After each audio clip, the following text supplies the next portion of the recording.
All right. So thank you all so much for coming out and welcome to our hybrid meeting. So we are in person, but we are also virtual, and we have some participants that are attending virtually. Tonight is our ETAG meeting. It is October 11th. This meeting will go from 6 p.m. to 8 p.m. And again, thank you all so much for coming out.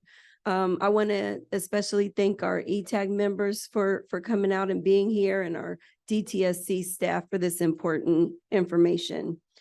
My name is Dion Falk, and I will be the facilitator for the meeting this evening.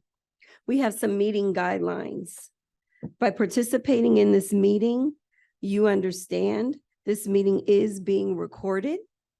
You may be muted if you're attending virtually for any background noise. The chat feature will be used for DTSC informational purposes. Following the presentation, your questions and comments will be addressed.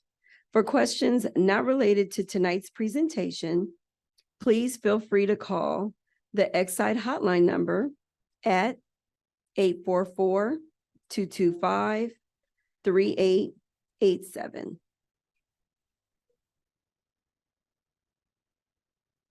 Language captions are available. Simultaneous audio interpretation is available for the meeting this evening. If you're attending virtually, click the interpretation icon at the bottom of your screen or Zoom app to select language. It is important that everyone selects a language. If you're calling in by phone only and would like Spanish audio interpretation, please call 877-920-8432. Spanish translated presentation slides will be available hopefully by tomorrow online at our DTSC website. That website address is www.dtsc.ca.gov/Exide. Automated closed captions have been enabled. You can turn them off by clicking the CC icon or moving the captions box. The extra feedback you hear right now is our Spanish translation services. Simultaneous audio interpretation is available.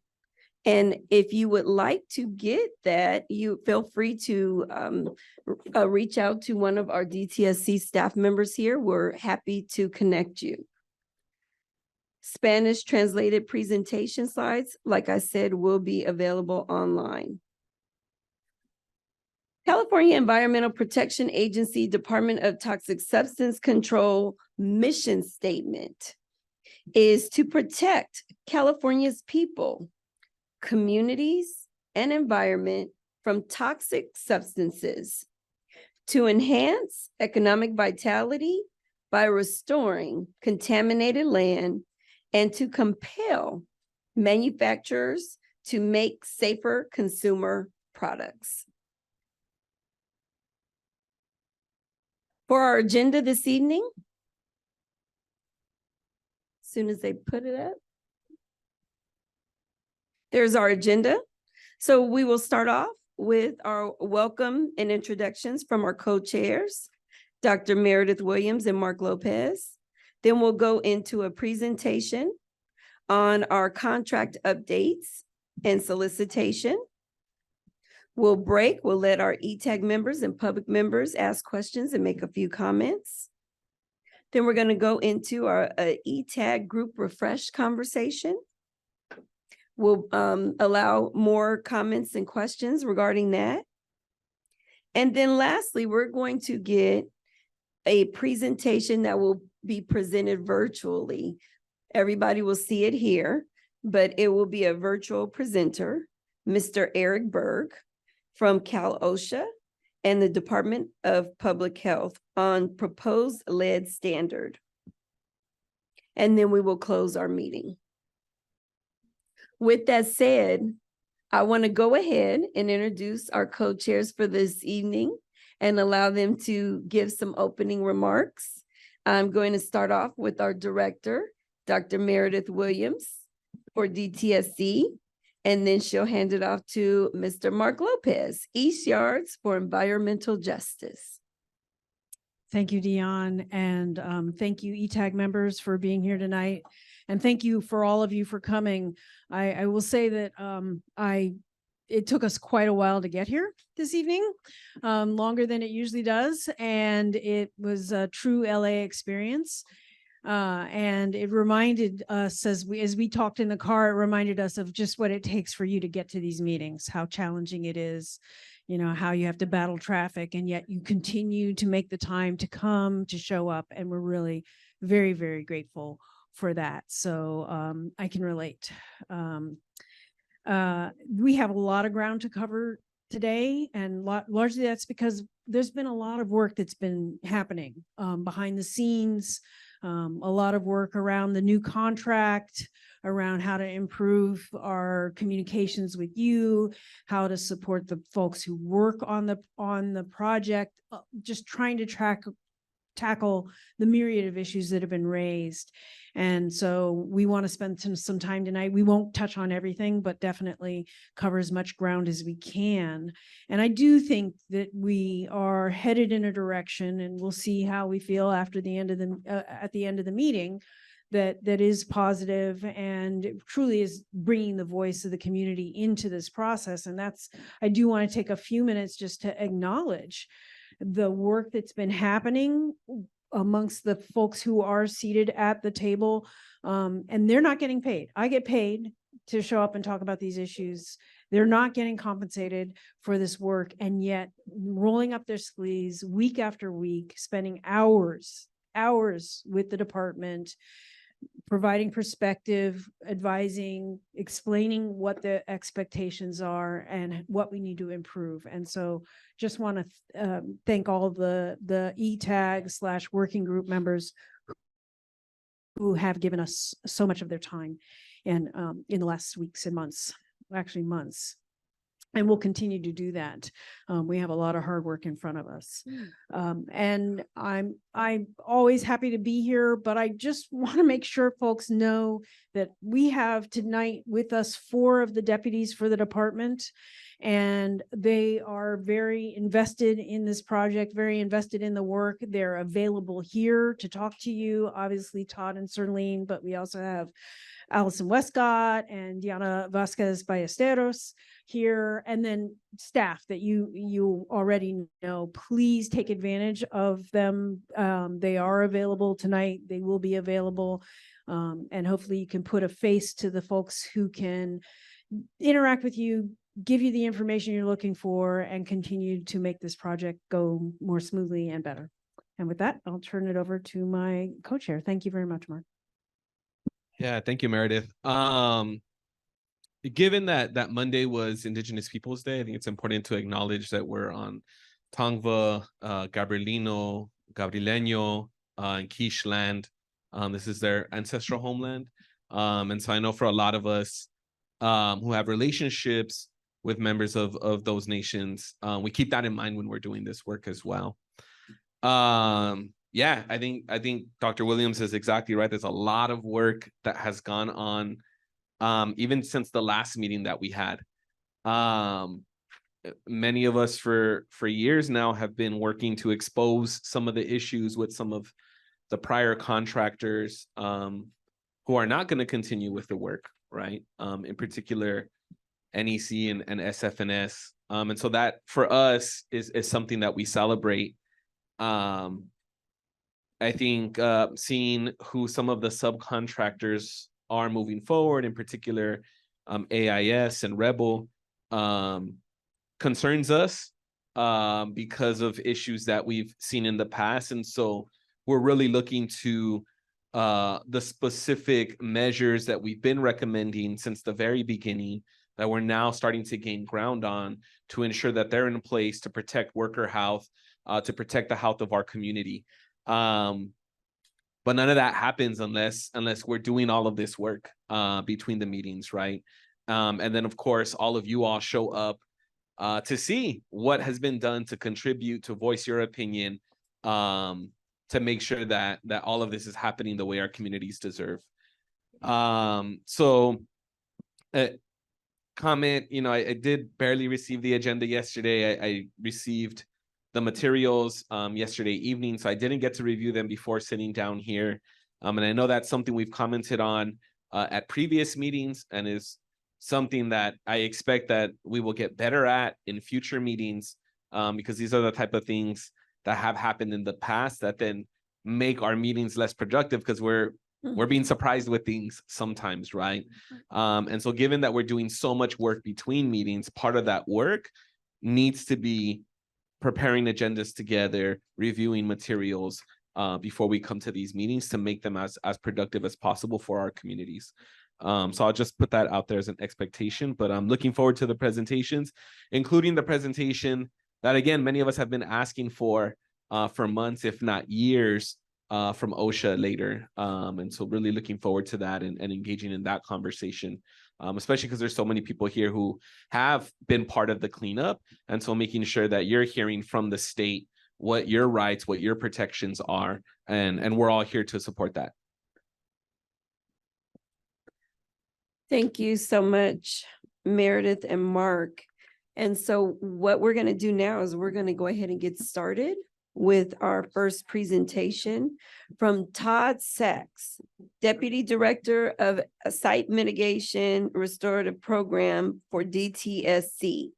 So I'm going to go ahead and hand it off to Todd for the first presentation.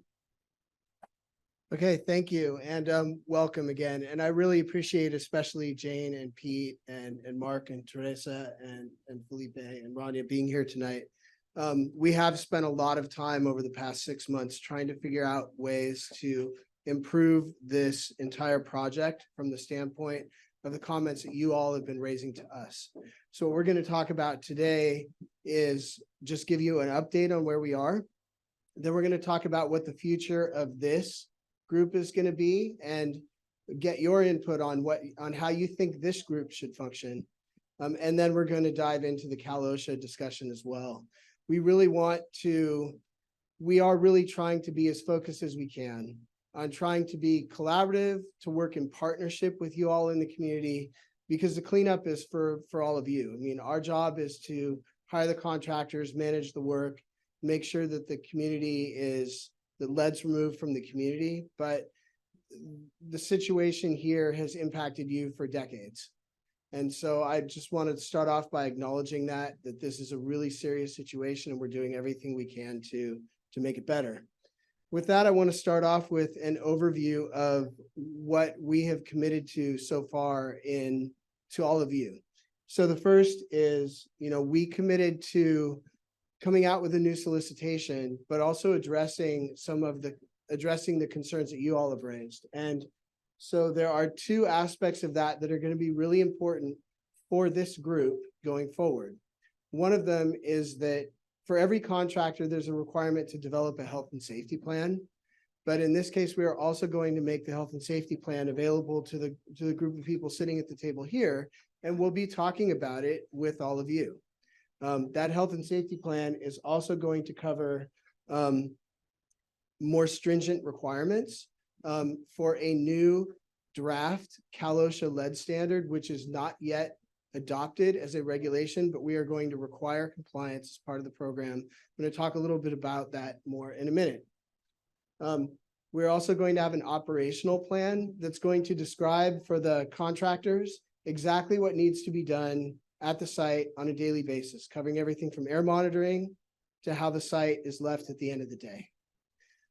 Part of the purpose of having this type of an approach is to make sure that everyone's clear on what the requirements are, so that some of the issues that people like Pete have been raising for a long time don't happen and get addressed before they happen. We are also going to have a third-party monitor on the site. What that means is that there will be an independent third party that's also going to be conducting inspections at the site. That person will make their own determination about what they think is compliant or not. They'll be working with the contractors, they'll be working with us, and they'll be working with this group as well here to make sure that any issues that are identified are addressed, especially as it relates to the health and safety plan and to the operational plan, to make sure that the requirements of the contract are actually being followed. That's an additional layer of protection above and beyond the work that we already do as DTSC employees inspecting the sites on a regular basis. We've also committed to additional steps on transparency. So one example of that is we have always published letters of completion at the end for each property, at the end of the work at the property, but we're also working to put all of these online onto a map on our website, which you will be able to click on. We're continually updating those letters of completion. There's thousands of them that need to be put up, and we have to go through and scan through each one, make sure all the information's on it, and then get it posted. We're working to do all of that right now. We also have air monitoring data that's going to be posted to the site, summary level of biomonitoring data, so we'll be able to see how effective the health and safety plan is. None of that is going to contain any worker-specific information. This is strictly just to look at what the range of blood lead levels would look like to be able to see how effective our program is. We're going to be updating the local worker program. And I'm going to talk about that for a minute. And then there's going to be verification sampling. This is sampling that's done after the work at a property is completed to be able to demonstrate that the work was done properly, and that if there is lead left at the site for a reason that's allowable under the work plan that we have in place, that is fully documented, understood, and then we as a group can figure out what to do at that point. And then we've also committed to addressing worker issues. We're continuing to work on that. So next slide. So I want to start off with an outline for today's discussion. I'm just going to do updates, and then we're going to go into ETAG, and then we're going to go into Cal OSHA. And next slide. So let me start off with the contract. So we had the new solicitation in place. We have the old NEC contract. The NEC contract is coming to an end. What that means, so what that means is that the work will be, NEC will continue to do the work until around October 20th. There's one site they're working on right now and should be done around October 20th. And then at that point, there's going to be a transition period. What that means is that there's going to be time between when that contract ends and the new contract is stood up. We need that time to be able to accomplish some of our commitments to you, including standing up the third-party monitor, getting the new health and safety plan in place, getting the operational plan in place, and having an opportunity to discuss that with all of you, benefit of the comments of this group before we finalize it.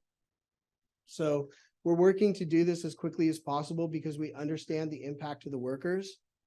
But first and foremost, we want to make sure that the work is being done right, that we're standing up the contract properly. And so we're going to take the time that's necessary to do that. We are also working to make sure the third-party monitor is going to be in place before we start the work so that everything we've committed to is going to start up all at once. We are also going to be starting work. We're working on the contracting for the parkways. These are the areas between the individual property lines and the street. Those contracts are going to be started a little later, probably towards the end of this year.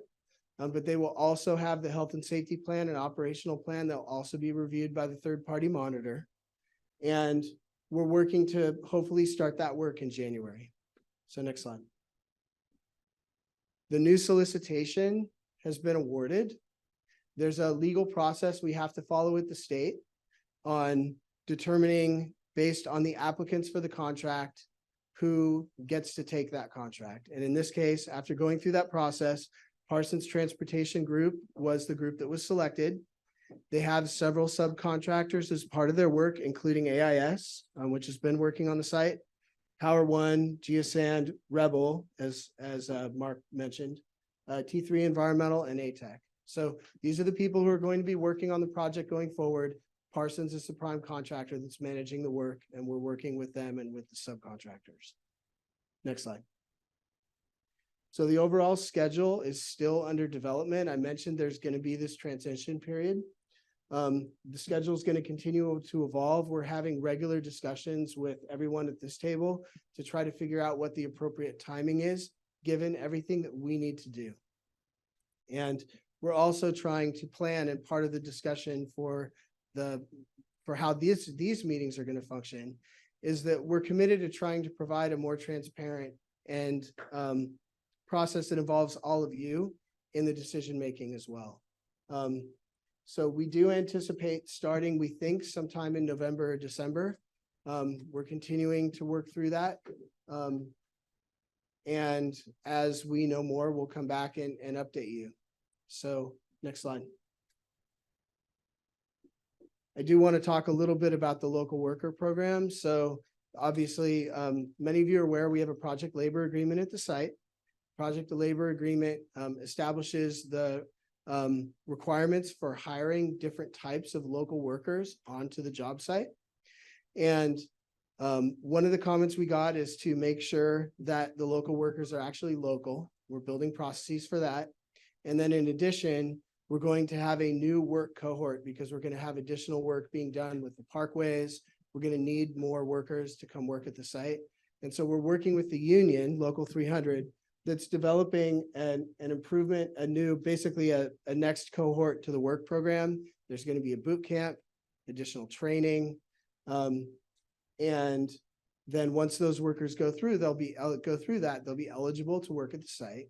And they'll also be eligible to work on other union projects. So we see that as a win for local workers.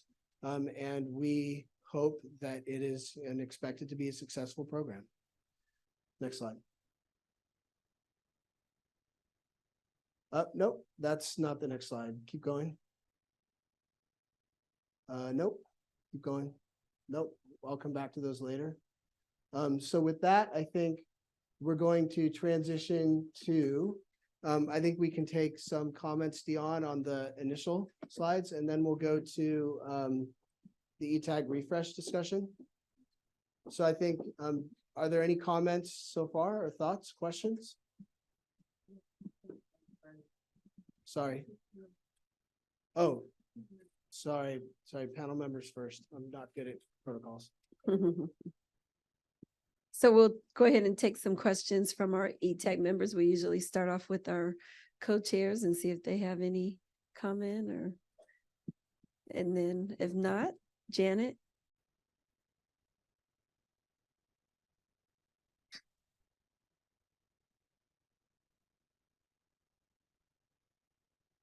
Okay. I'm sorry, this isn't a comment on your presentation, Todd. I didn't get a chance when the meeting started to let you know that the Department of Public Health has some resources in the room next door, including free blood lead testing tonight. So if you're concerned that maybe you've been exposed to lead, the folks next door, the nurses are amazing, and they're happy to draw your blood and make sure that your blood lead levels are not elevated. Thanks.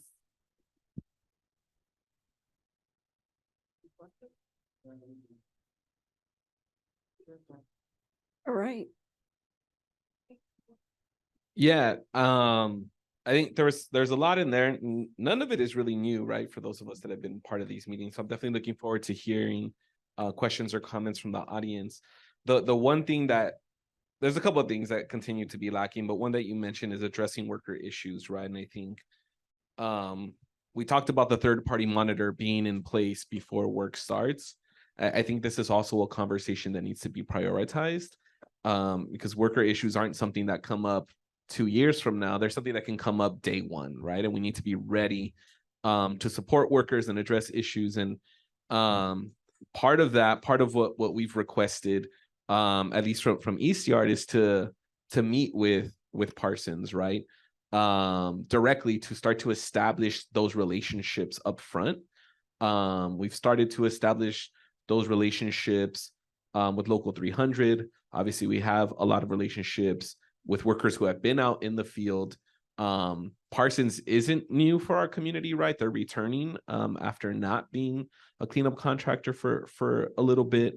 But we want to reestablish those issues because I think the pattern that we got into with previous contractors was an issue would come up, a worker would reach out to us to let us know, we would try to follow up on the issue, and then the fact that the worker brought it up became the issue.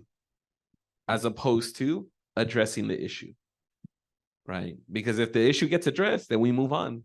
The next day, we're ready to keep going, right?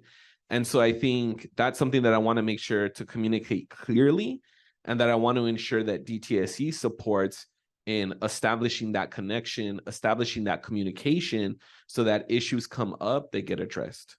They don't become things that drag on for months. They don't become things that workers are facing retribution over, right? And part of this is this on the subcontractors, right? That is going to be happening, and Parsons will have to prepare themselves to do that work. But I think the earlier we start communication, the more some of this can happen informally, also as we build out what it looks like formally.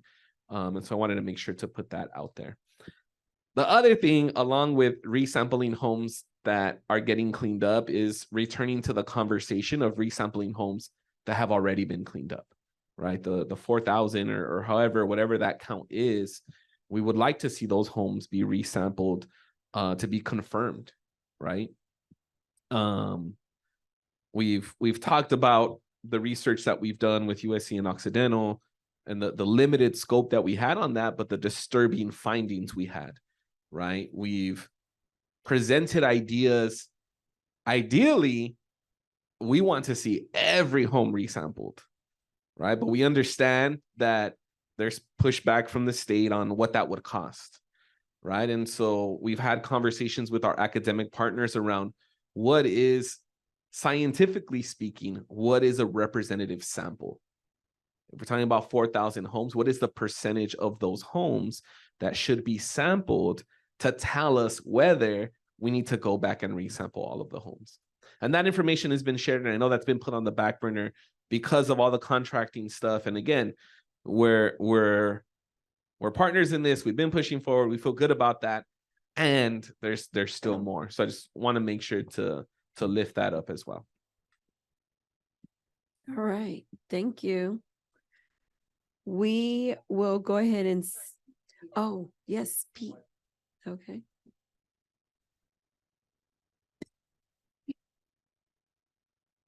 And to piggyback a little bit on something that Mark just brought up is as we look at the restart of this effort and the fact that issues come up and how do we handle them and where is the information going and can we get to it has been a problem before. You know, just let's not lose sight. And I know we've talked about it, and I know it's not, you know, this group of us that have been meeting regularly have talked about what systems will DTSC have of communication with the contractors and the subcontractors, so that when a question comes up about a site, about health and safety issue going on with the workers, about there are systems in place to find an answer. It was, you know, as you all know, it would take months and months and months to find an answer. And by the time the answer was found, it wasn't even a relevant question anymore. And we're not going to go there again, because then we can't resolve issues as they come up. And then we continue to create, you know, the problems never get resolved and they get repeated instead. So I just wanted to put that up and elevate that idea too, in that I hope that those systems are being built up also as the effort to clean up is being built up, so that when questions come up, we can answer the community, workers, community members. If they ask, there are charts, there are places to go to where the data is being given to DTSC or that DTSC has access to. I know for a fact that a lot of data was only available after the report, the cleanup was completed at a home site and the report was initiated and submitted to the owner and to the DTSC. That was the only time data was available about a site, whether it was air monitoring or whatever. That can't be, that's not how we're going to troubleshoot things as they come up and continue to work on this. That would not work too well. So just wanted to elevate that idea also. I know it's in the works, just wanted to that we don't lose sight of it.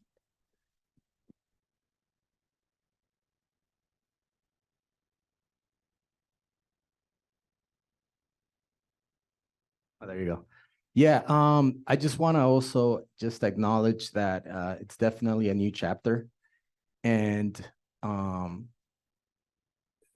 there were things that happened in the past that I think we shouldn't focus on anymore and just try to start scratch. But I think it's important to acknowledge that there was a lot of tension amongst workers, from community workers to workers that are from the contractor, and even hostility amongst the work program participants with each other, because some of them feel like they should say something, other ones just want to work. They don't. So I think it's important that if that wasn't brought up and we weren't transparent, we wouldn't be here. So I just want to make sure that comes across. But at the same time, I do think it's important to move on. But we can't do that if we don't sit together. We can't do that if we don't speak up. To this day, I have people, some people probably think that I make this up, and I showed this, Mark, anybody that texts, they always, please keep me anonymous. So, and I would get a call probably every day about something. Some were issues, some weren't, but there were some issues that need to be brought up. And I think that's the thing. I just want to make sure everybody understands that if those things were never brought up, we wouldn't be here. The contract would have moved on probably like 3-4 months ago. So I just think it's important to acknowledge that. But at the same time, I think I've always said that I see myself as somebody as trying to unify the whole project, from contractor to the government agencies to the community. So I think that's very important. But I do think that it's important to not just do reports, but build a rapport. But I definitely want to acknowledge the effort that was made with Todd, DTSC, Meredith, bringing us in, and the fact that NEC and SFNS is not here says a lot. Thank you. Thank you, Pete. Okay, so we're going to go ahead and take some public comments. First, if you are online on the Zoom, you can use the raise hand feature, and you will be invited to unmute your audio when it's your turn to speak. If you've called in to our Zoom, you can press *9 to join the phone queue. The facilitator will say the last 3 digits of your phone number when it's your time to speak, and then you press 6 to unmute. Right now, we want to see if we have any in-person public comment. So I'm going to ask you if you can make your way over to this podium, and we'll go ahead and give each speaker, you can come on over here and make your way. Thank you so much, and watch your step because I know it's a tight space. We want to make sure everybody is safe. We're going to have everyone make their public comment within 2 minutes. And we'll get started with Tiffany. Would you like to go first, Tiffany? Okay, here you go. And then you'll be next, sir. Hi, my name is Tiff. I'm a member at East Yard Communities for Environmental Justice. I'm also the Eastside Youth Organizer. We have clubs at campuses at Roosevelt High School, which is down the street, and Mendez High School, which is a little bit further down the street here in Boyle Heights. And I just wanted to take a moment to ask if folks could introduce themselves to the community. I don't think we actually did that yet. And so there's a lot of folks here on this ETAG committee, some that I know, some that I'm not as familiar with, but happy that everybody's here. I just wanted to go ahead and, for clarity's sake, for transparency's sake, certain contractors were not renewed their contracts because of what? And so I hope that somebody can take a moment to kind of go over that. For folks that maybe haven't been here for some of the meetings, I think it's important to communicate that. And so that's my question. Thank you. Okay, so you can come on around.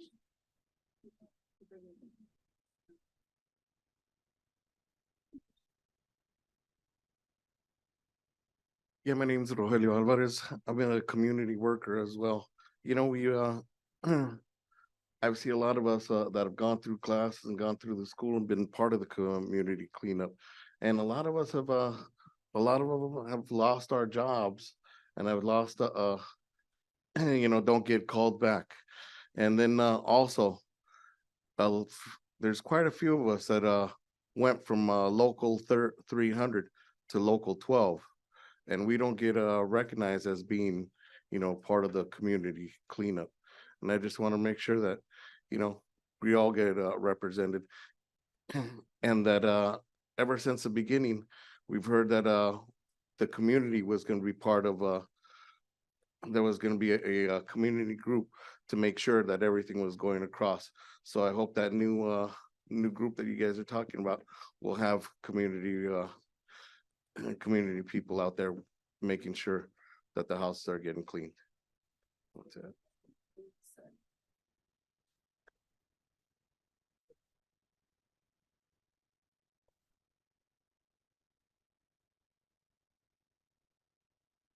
Hello, everybody. My name is Juan. I was a community worker from the Exide project since like since it started with the sampling and all that. But my experience with like the third-party monitoring, a lot of times the monitors that they would have air monitors that were turned off or moved so that they, so it's like, is that like a reliable source to, and also, so I think just listening to workers, right? Because who do we tell when we see these things, right? Like we can't tell the boss because they're trying to go faster and make that bigger buck. So, and so when we tell DTSC, like we would like to be heard, or like when these things arise. And I just saw with the subcontractors that's gonna be like Rebel and all these things, and with AIS it said something about restoration. I was just wondering what that was because I know the other ones were labor and other stuff, and I was just confused about that. Like what is AIS gonna do? Because I worked with AIS. I had a lot of problems working with them, speaking up on even like just concerns that workers have, right? That are harassment, like we would like to be heard, and who do we talk to, and are we gonna get fired like I did a couple times? So that's my comment.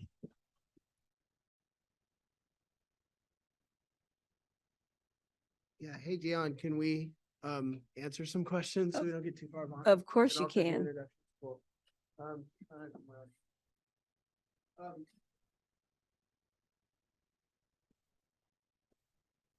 So since we're behind on introductions, I'll claim that one. Okay. Why don't we start and do introductions, and then we'll go around, and I've written down a couple of your questions and I can try to answer them as well. So why don't we start, Teresa? Teresa Marcus from Boyle Heights, Mothers of East LA. Dr. Rania Sapti with UCLA, the Labor Occupational Safety and Health Program. Hello, my name is Felipe Aguirre. I'm from Comité Pro Uno in the city of Maywood, California, and a member of the ETAG since the beginning. In case it wasn't clear, my name is Meredith Williams and I'm the director of DTSC.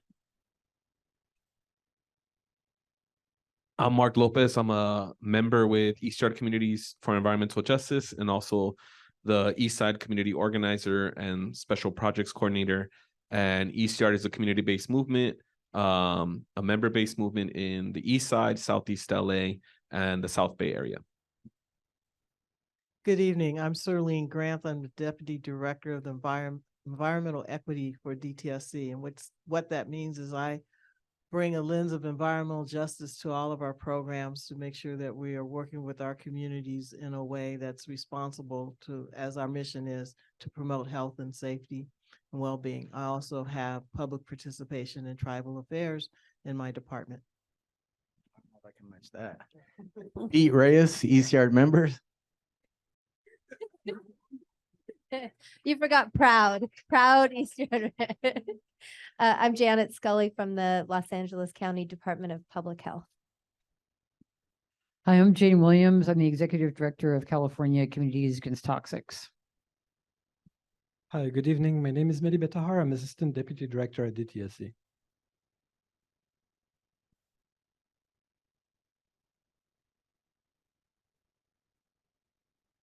Okay, so there were several questions that were asked.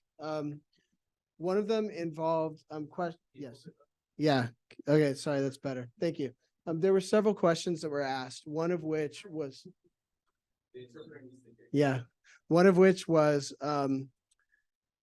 related to the contractors and the contracting that is done. So when we're hiring a contractor, the contractor has to meet all of the requirements that apply to the work at the site. So Parsons is the prime contractor. They're the people who are responsible for overseeing all of the work. They do different aspects of the work, but they oversee all of it and are responsible for all of it. They're hiring, for example, AIS, which is one of the main contractors for bringing workers to the site and for managing the day-to-day work at individual residential properties. They actually worked under the NEC contract as well, and they'll be working for Parsons Transportation Group on this project going forward. Incidentally, Parsons Transportation Group is part of the big company Parsons, but it's a different part of the company than the group that had worked on the site before. That may not be that meaningful to you all, but what it means from a contracting standpoint is that fundamentally the people who are leading it within Parsons are different in the new group versus the old.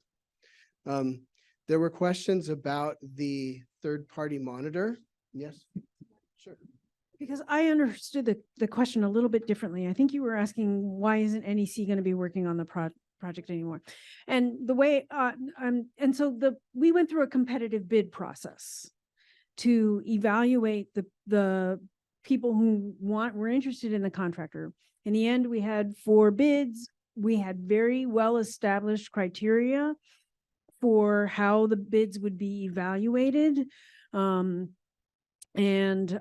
do want to thank our Board of Environmental Safety because they supported the program in helping us develop criteria so that we could, for instance, take some of the things we've heard from the community and incorporate that into the criteria for how the contractors were judged. So they were judged on their costs, on their small business practices, on their just a range of issues. There's a very structured process in the state for how you manage the competitive bid process. And we followed that process and brought in an equity lens.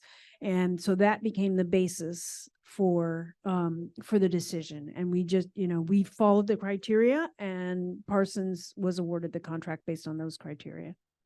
The other contractors just didn't, they sorted themselves out and didn't get retained.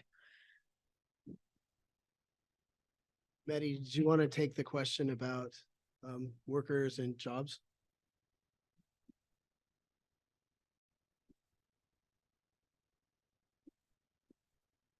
Yeah, thank you for your question, by the way. And regarding this transition, I think I will reiterate what Todd said earlier, is we're going through a phase where we want to ensure that the health and safety is adequate for this next step.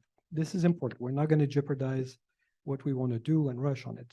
Regardless, we're making every effort in coordination with Local 300 and Local 12 to make sure that we get the work restarting as quickly as possible. I can tell you, for instance, that Todd and I are meeting with Local 300 almost weekly. This afternoon, I personally met with Local 12. So that coordination is happening. The sooner we can get AIS boot on the ground, the sooner they will call you back and get you back to work.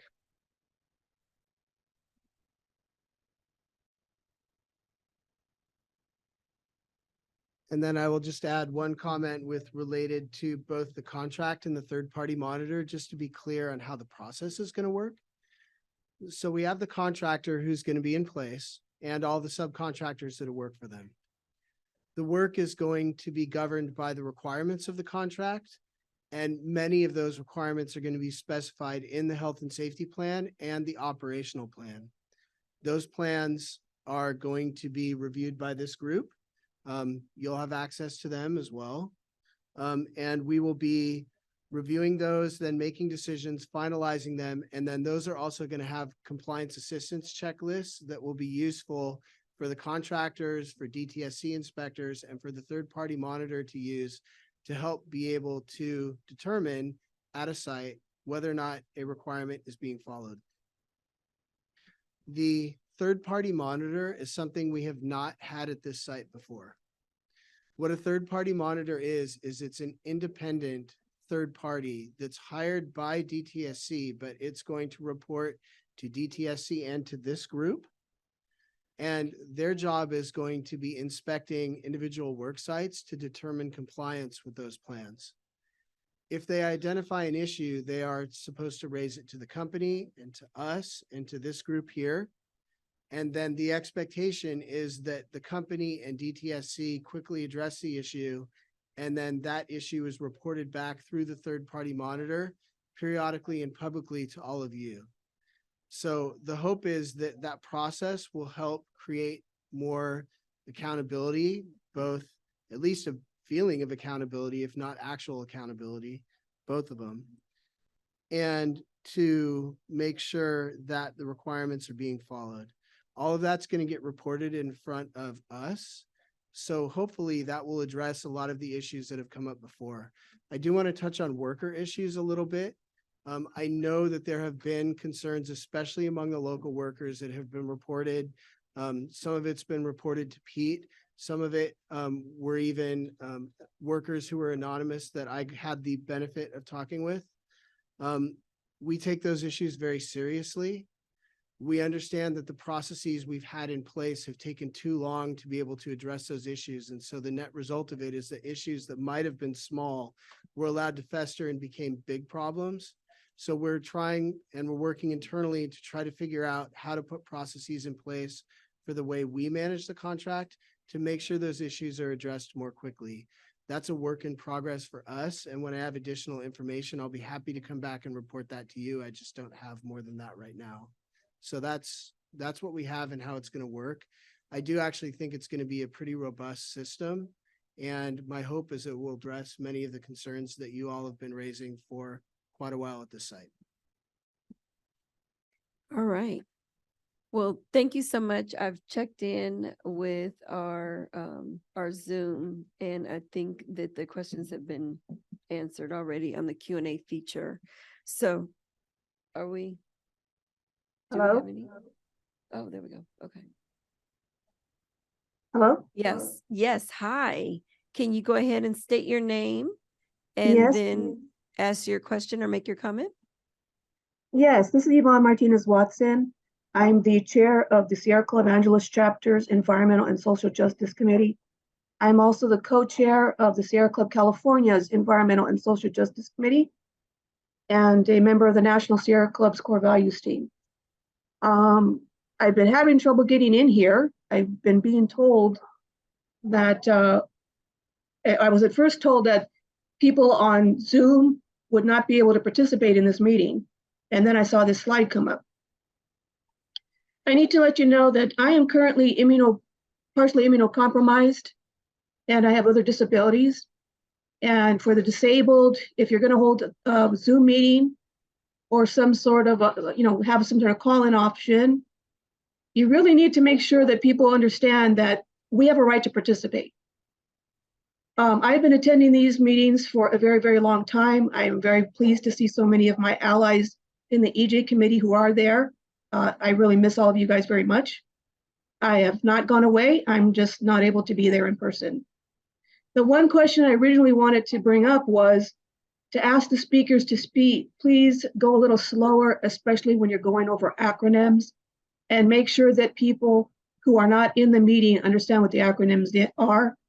I took note of two that went by very quickly, and those were the WERC, that was on one of the slides, and the NEC 350. Again, I'm having trouble keeping up with this, and if you're going to give an acronym, please make sure that you spell it out for the public so they'll know exactly where you are. And I just defer to my EJ colleagues in the room right now because they're more up to date on this than I am. Thank you. Thank you so much, ma'am. Thank you. Dion, can I answer that? Yes, of Yeah. course. So first of all, I apologize for the problems you're having with Zoom, but thank you for being here. And I can just explain what both of those acronyms are. So the WORK, WERC program is our shorthand acronym for the local worker program. So what we're talking about is how workers are recruited and trained from the community and become local workers that are working in compliance with the project labor agreement that applies at the site. And the NEC 350, I apologize for that. That is a shorthand for essentially when we extended the NEC contract several months ago, we extended it by 350 properties in order to be able to gain more time to develop the new solicitation with the new requirements we've been talking about tonight. And one of the things we committed to as part of those 350 properties and in the new solicitation is that all of those properties would get what we're calling verification sampling, which is sampling after the project is fully completed. Then there will be testing done at the site to determine compliance with the removal action plan requirements.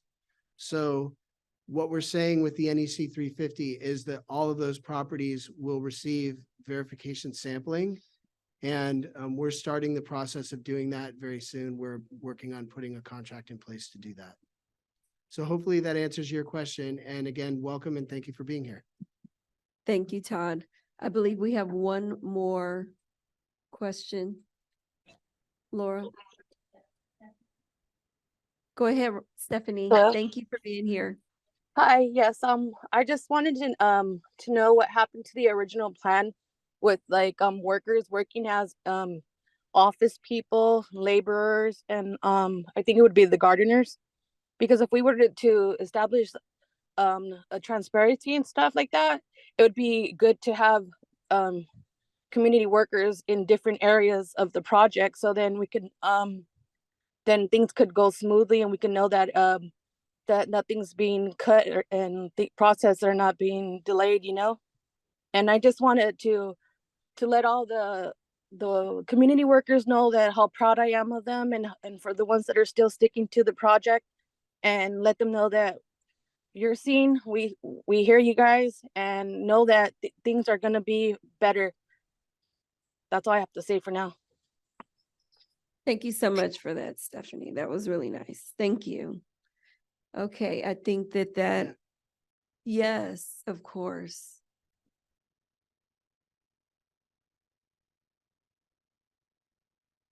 Yeah, thanks for bringing that up, Stephanie. I think that is something that has been brought up in the past around like minimum numbers for local hire, but what roles are they in, right? Can we see that representation across the multiple levels that exist within the cleanup companies, right?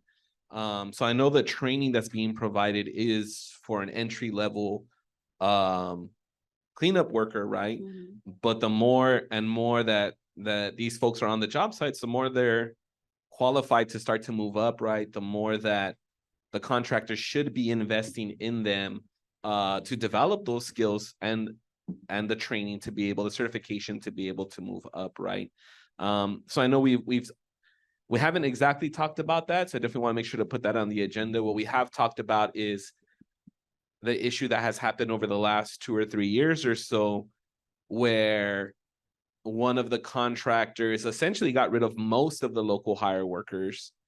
And this is a subcontractor. So then the other subcontractor picked up most of those local hire workers in order to be able to, in aggregate, right, total balance out and meet that requirement. And so what we ended up seeing for the last 2 to 3 years is we were getting a lot of communication about worker health and safety or protocol issues coming from SFNS, coming from NEC, but we weren't seeing as much from AIS. And part of that was they didn't have as many local hire workers. So there weren't people working on their sites who were communicating with us. They don't know us. We don't know who they are, right? And so I think we heard a lot about the issues with SFNS and then through them NEC, but we weren't hearing as much about AIS. And that doesn't mean that they were working perfectly, right? For us, what we see is that looks like they strategically removed all the local hire workers to ensure that there wouldn't be communication about these issues. And so we want to see that distribution of local hire workers across the contractors in order to be able to truly understand what is happening and be able to provide support for all workers at every work site. Thanks, Mark. I want to speak to this issue of job access for a range of different positions, types of positions. This is something that coming out of this project and the work program we have recognized is something that the department should look for opportunities to do. And so under a completely different umbrella. It's a program we call the Cleanup in Vulnerable Communities Initiative. We had some one-time funding to be able to develop more different kinds of workforce training and job opportunities for community members. And that's in some ways it's Serlene's baby, and so I don't want to speak to that. And maybe it's something we can agendize and share more about at the working group and share more with this. But long story short, what we're doing is we're providing opportunities for students to come in and do internships and get to know the department and what the path is to jobs in state service. We're looking for other ways to bring people into the workforce, just different avenues and to open those doors. So happy to talk about those in the future. All right, thank you so much. I just want to do a time check with everyone. So it's 7:02 and we have 2 more discussions that we're trying to have tonight. We'll see, hopefully we can get to them. So we're going to move into our next topic, if that's okay with ETAG members. And the next topic is the ETAG group refresh discussion. So that's going to be led by Serlene Grant, Office of Environmental Equity Deputy Director, and then Todd Sachs, SMRP Deputy Director. So I'm going to go ahead and hand it off to you two to have that discussion. Thank you. Hi, good evening. I'm gonna stay behind the table only because I need the table as support this evening. So thank you all for coming to the ETAG members.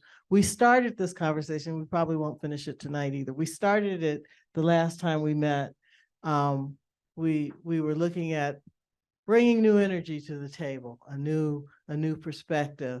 And Senor Felipe even said, we don't want me, to be telling us what we should be discussing. We want to hear it from the community. And so there were a number of things that were lifted, and there's some questions that we talked about, but we didn't really have the discussion, and maybe we're going to have to figure out how we can have this discussion. So we were looking at the next slide, please. We were looking at the current structure, who the membership is, who's missing from our table, who else should be here. At the time, last time, someone talked about having more of the elected officials or staff from the elected officials. We talked about how at one point this group was 75 members or so, and we had alternates, and then it waned and it went up and it waned. So we wanted to look at how we were structuring this group and who should be there. It was also suggested that there be some Native American connection. And maybe that's a tribal member, or maybe that's maybe in this community or the communities we serve, there's a Native American association of some sort. Where I live in the Bay Area, there's a Native American Health Center, as a matter of fact. So we talked about who might be at the table. We talked about, do we increase it by geography or demographics? We talked about the frequency of meetings, monthly, more subjects. Mark was talking about at times when we didn't meet, we should have some conversations about some of these subjects that are very near and dear to all of us. Health and safety, the workers' issues, some of the things that you brought up, property damage came up last time. And that's pretty much a lot what we talked about. We talked a lot, but we didn't bring any conclusions. So we still want to hear these ideas, but we also want to have a conversation about how we bring some closure to some of this. Who do we recruit? How do we recruit for membership? That's the purpose of these next maybe 15 minutes or so together this evening. Can I have the next slide, please? Other direction must be.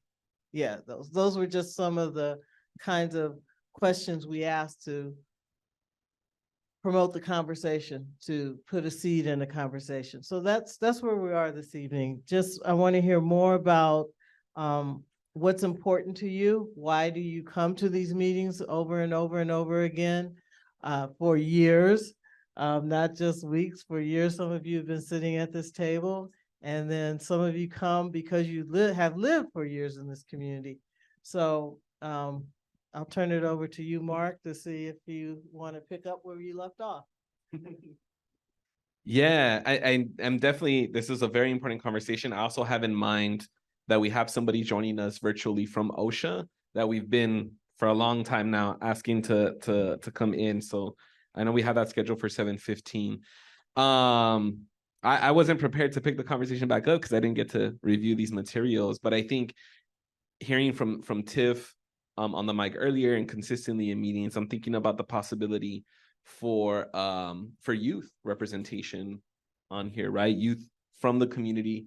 I think a lot of us have been serving for a long time. A lot of us are committed to continuing to serve for a long time. But that investment in youth will ensure that continuity, right? I was a lot younger when we started this process. I still got a lot of years in me, but it's good to continue to invest in youth in our community to be able to sit at this table, to be able to understand, so that in the future, hopefully nothing like this happens. But if it does, they've already been through this process and they will hold the lessons for our communities to be able to do what needs to be done. So that's the immediate thing that comes to mind. But beyond that, I didn't come prepared to kind of discuss that. So I'll open it up to other folks. So we have.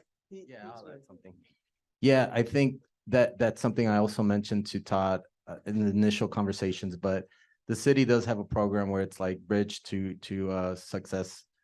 Don't quote me. I don't know if it's called directly that, but it's bridge to something. But the idea is that, I mean, if you think about it right now, community workers are just laborers.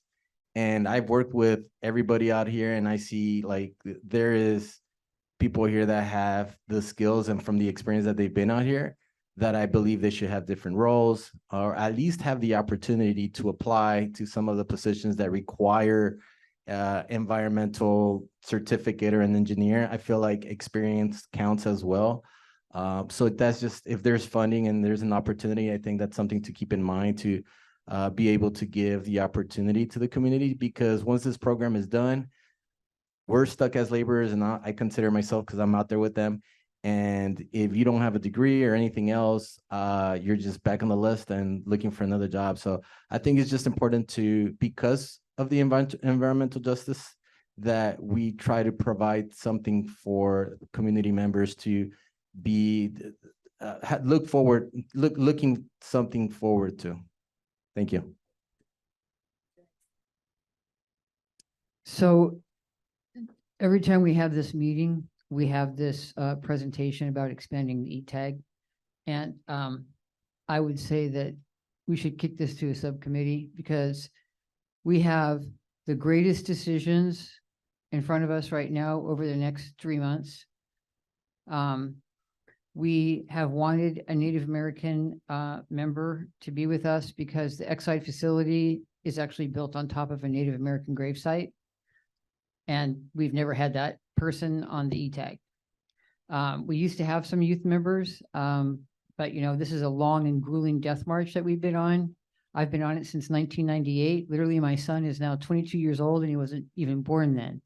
So for those of us that have been working on the Exide problem for decades, right? I am 100% with the next generation, because this is going to end up being one of the largest environmental cleanups in the history of the United States. It's going to be over $1 billion, and it's going to take a decade, like at least a decade, if not a decade and a half. So like those of you who are under 30, who are in the audience, who are, have an interest, each one of us that is on this ETAG should take one of those people, and they should become our, I don't know what the correct term is. I would want some of my son helps me all the time with this IT stuff. I mean, it's a co-mentoring thing, right? But to think that we are here now and we won't be here 10 years from now is folly, because we will be. I mean, that is just the way it is. And I remember sitting Angelo Bellomo being here for Janet Scully and saying, I want the cleanup done in 2 years, right? And I was like, what are you talking about? Like, you know, I love Angelo, but I'm like, you're talking about square miles of lead in people's yards, you know? It is one of the largest, most intricate cleanups in the state's history, and one of the largest, most intricate cleanups in the history of the country. So we've got the Cal OSHA person. We've been wanting the Cal OSHA person. While I have the mic here, I just want to point out something. When we built the Hoover Dam, there was 3,500 men that worked on the Hoover Dam every day. And we killed almost 3% of them. Many of them are still in the Hoover Dam. There's a special plaque there. Okay. Now, the occupational health and safety requirements during the time of building the Hoover Dam were demonstrably different than they are now. But I just want to point out to you that our track record here on the Exide cleanup is not so good. Okay, so we want the cleanup to move forward. We want people's homes cleaned up, but we cannot repeat the mistakes of the past.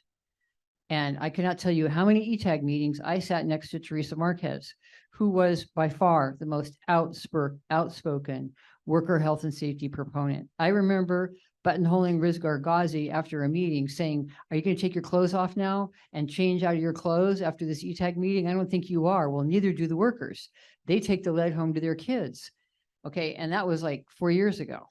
So, I mean, we simply have got to do better on this worker health and safety protection piece. It has got to be an integral component of the metrics by which we measure the success of the program. Enough said on it. All right, thanks. So I am under the impression that our Cal OSHA speaker is here. I was gonna ask if Rania would let us, well, okay, well, if I guess we have two people who really want to speak. Okay. So I'll be super quick and say I'm super excited about our next speaker. We've been waiting for this for so long. And so my invitation is that we listen and we be curious and we ask and we find out. This is an opportunity for all of us to learn, us here around the table and you all sitting, you know, with us. And so Cal OSHA has a lot to do with occupational health and safety. They can also provide a lot of good advice. There's also all of us are members of the community. And so I'd invite you to just really listen well, but also ask questions and be curious. And thank you for bringing the speaker to us.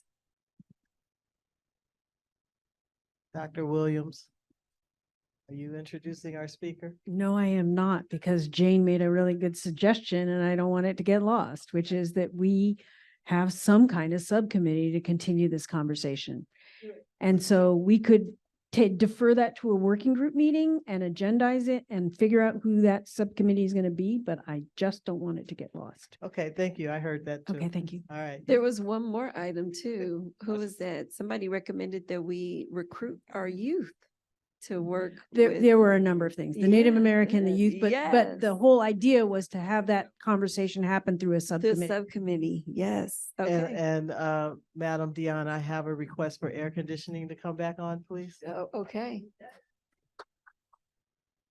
Can one of our team members ask at the main lobby if they can turn it up, please? Thank you. All right, so we do have a representative from Cal OSHA. Yeah. From, is it? Oh, okay.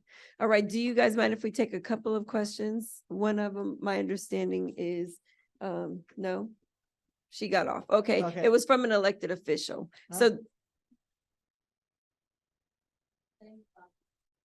did you guys want to take a couple of questions or go straight to the speaker? What time is it? We would like to go to the speaker. If we could, if the person online could hold his or her question until the end, we can take his or her question first. But we've had the speaker we've really wanted to get started with. Okay. Thank you. Thank you. Okay, we're going to move forward. So now we are bringing on Eric Berg. Deputy Chief of Health, and he is doing a presentation on proposed changes to Cal OSHA to protect workers from lead poisoning under Title 8. So he will be coming to us virtually. And so I'm going to hand it off to my team to bring him to the screen so that he can go ahead and start his presentation.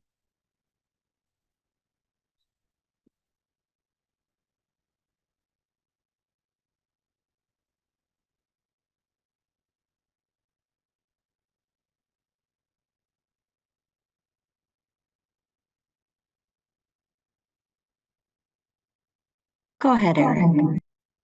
Okay, thanks. Can you hear me okay? Yes, we hear you. Go right ahead. Welcome. Okay, thank you. Thank you for the introduction. My name is Eric Berg. I'm the Deputy Chief of Health for Cal OSHA. Cal OSHA enforces the worker safety and health regulations in California. And we also write the occupational health regulations. So we're in the process of updating the regulations to protect workers from lead and lead poisoning. However, another agency called the Occupational Safety and Health Standards Board is the one that actually decides whether they're going to accept our proposal. So this is our proposal we're working on, and we're sending it to the standards board, and they get feedback from public members. Some groups oppose improving protections, others are in favor. So we have to wait until they actually vote on this, which will probably be early next year, first quarter next year. So I'll go through what our proposal is. Go to the next slide, please. First, I'll go over a little bit of worker rights in California and in the nation. So all workers have a right to a safe and healthy workplace, and the employer is the entity responsible to provide a safe and healthy workplace to workers. And these rights, all labor rights in California, apply to all workers, regardless of immigration status. All people are considered equal. There doesn't matter, what papers a person may or may not have. As long as they're a person and working, they have all the exact same rights. And then in Cal OSHA, oops, I guess I'll skip ahead. So here's a list of upfront rights that workers have, information they have to in their workplace. Any records of exposures to toxics or harmful physical agents. Harmful physical agents is like noise. So the employers, it's a noisy workplace, they should be measuring noise, letting workers know what those levels are, and then also providing earplugs and hearing protection. And toxics means any harmful chemical that could be in the workplace. Any records of those that they have to share with those records with workers. Also, any medical records. Some of our regulations require employers to provide medical services to employees. So any of those records are available to employees. And next is the employer's injury and illness prevention program. That is basically the employer safety program. So workers have a right to ask for and get a copy of the employer's program. An employer has to have this safety program. Every single employer in the state has to have a safety program, no exceptions. And so the workers have a right to see that program. And next, specific to lead, for employers who have employees exposed to lead, they have to have a specific written program about how they're protecting their workers. And workers also have a right to see a copy of that and get a copy of that. Next is safety data sheets. Safety data sheet is basically an informational document. It kind of explains all the hazards of a chemical and how to protect yourself, and other information on the chemical. So each chemical that an employer has a work site, they have to have this safety data sheet for it. And they have to make that available to employees and provide training to employees on those hazards. And lastly, the employer has to keep a record of all injuries and illnesses that happen at the workplace. And workers have a right to see that list of injuries and illnesses. And also, at February, March, and April, I believe the employer has to post these at the workplace so anyone can see them. Next slide, please. And then anyone can file a complaint with Cal OSHA and ask for an inspection. So if any concern with unsafe work conditions or unhealthy work conditions, anyone can call Cal OSHA or file a complaint online. Our phone number is there on the screen, and also our website. They can file a complaint either over the website or by calling directly to us. And we have English and Spanish. We have other languages on the phone, but then the internet's in English and Spanish. But over the phone, we have many languages available. And when anyone files a complaint about unsafe work condition, their names are always kept confidential. We never share those with the employer. And we also accept anonymous complaints if people are concerned about that. And again, Cal OSHA never asks about immigration status or any paperwork people may have. Next slide, please. So I'll get into the lead regulation that we're working on. So the proposal that we've put forward now would reduce the amount of lead in the air that's allowed. So employers would have to make sure that the lead levels in the air are much lower than they are allowed now. Also, lead levels. Under the lead regulations, the employers have to provide medical service employees, includes blood testing to see if they have any lead in their blood. So that amount is being significantly reduced as well. And the proposal will also have more protective hygiene requirements, which is like washing available to employees. And lastly, more protective training requirements. Next slide, please. Okay, first going into what the air levels, is the amount of air allowed in the air. So first, it's called the action level. This triggers training, medical services that have to be provided by employer, and other safety requirements. So we're proposing to reduce this number, called the action level, by 93%. So right now it's 30 micrograms per cubic meter. That's just the micrograms per cubic meter is kind of how you measure it in the air. You have an instrument that measures it in the air, and that's the units it use. So right now it's 30. That is what's called the action level. And we're proposing to reduce that to 2 micrograms of lead per cubic meter in the air. And that's an 8-hour average. So that's a substantial reduction for that level. Next slide, please.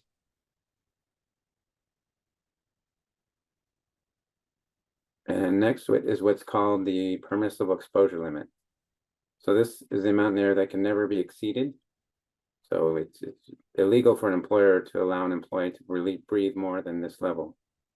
And we're reducing this number by 80%. And so if lead is over this number, then the employer would have to provide a respirator to employee, and that includes medical evaluation of respirator use, as well as fit testing. Fit testing is a process to go through to make sure the respirator fits correctly and is actually providing the protection it's supposed to.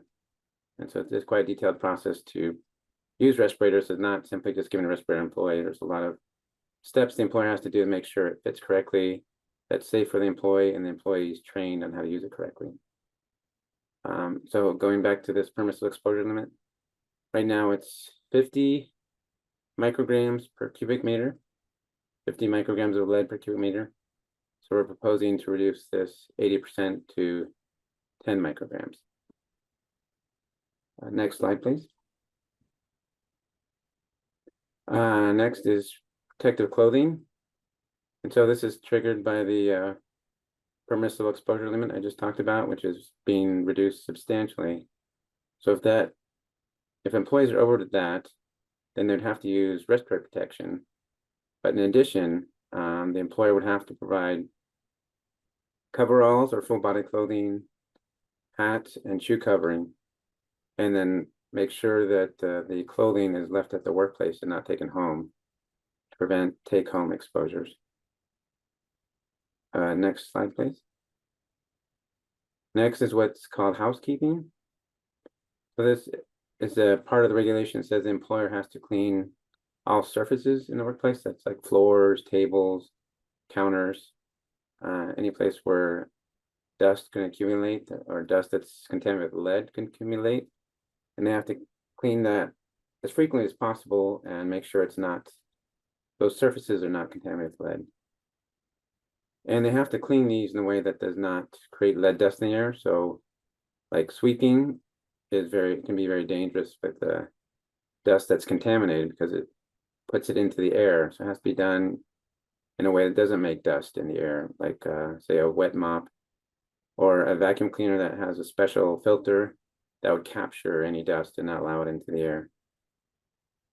Next slide, please. And the next thing we're talking about in the proposal is hygiene.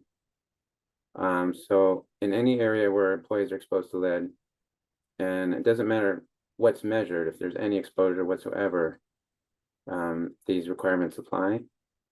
So in areas in the workplace where there's lead, there's no food, drinks, cosmetics, or tobacco allowed. And the employer has to enforce this and make sure employees wash their hands and face before when they leave the work area and go to a break room or lunchroom. And the employer has to have methods to ensure that happens. And of course, have all the washing facilities at the workplace. Next slide, please. And then training. So for the first level of training is I guess the minimal level of training is for any exposure, regardless of how much is measured in the air. As long as there's lead in the workplace, the employer has to provide this training on all the measures. Firstly, all the measures the employer has implemented to lower exposures to employees. That includes housekeeping, hygiene, as I talked about, but if they have other controls that reduce lead exposures, they have to explain that to employees how they work and how to keep exposures minimal. They also have to let employees know where lead is present in the workplace. And then also, if they're measuring lead, they have to train employees on how that's being done and where it's being done, and also the results of those measurements. And then lastly, the health effects of lead. Okay, next slide, please. So when the slide I just discussed applies to all employees with any lead exposure. The next is more detailed in-depth training. And this is for workers exposed over the action level, which I explained a little bit earlier, which is 2 micrograms per cubic meter in air. And so for employees who are exposed over this measurement, they have to train employees on the Cal OSHA lead regulation, the use of respirators, and how to use the respirator correctly, and the fit testing program and medical program for the respirators. And separate from that is also the employer's medical program for lead. So it's any medical services that the employer has to provide to make sure the employee is not overexposed to lead. How to prevent taking lead home. And then protective measures to prevent lead exposure. And then lastly, employees' right to see any exposure records and their own medical records. Okay, next slide, please. Okay, next is the medical services that the employer has to provide to employees who are exposed to lead. So this applies to any employee exposed over the action level. They have to provide them a medical exam, and that includes a blood lead test. And they have to offer that test once a month or once every 2 months, depending on how high or low the initial test results are. And if the employee is not showing any lead exposure, they can reduce those to every 6 months. But if they're showing lead exposure, then they have to continue doing blood tests every once or twice a month, every month or every 2 months until they can get those results down. Next slide, please. And the next is medical removal. So medical removal is when an employee has a certain level of blood that's considered not safe. The employer has to remove the employee from any lead exposure. And that's proposed to be 30 micrograms of lead per deciliter of blood. That's just the measurement they use to determine how much lead is in your body. So it's either 30 for any test or any 2 tests in a row that are over 20. And the current number in the old regulation is 50. So it's a 60% reduction from the 50 of when employees have to be removed from lead exposure. Next slide, please. And then employees can return to work only if their lead gets below 15 micrograms of lead per deciliter of blood. And that's a 62% reduction from the current level, which is 40. Next slide. Okay, thank you. And if an employee has to be removed from the workplace because of their blood lead levels, the employer has to continue to pay employees their total earnings and keep all their benefits, including the employee's right to their former job status when they return. And the employer has to maintain these benefits for up to 18 months. Okay, and I believe that's the end of my presentation, so I'd be happy to take any questions.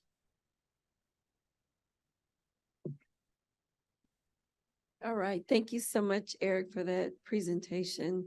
Sure. I'm sure that there's a lot of questions, but we will start with our co-chairs for any questions or comments. It looks like Mark wants to start off, so go ahead, Mark.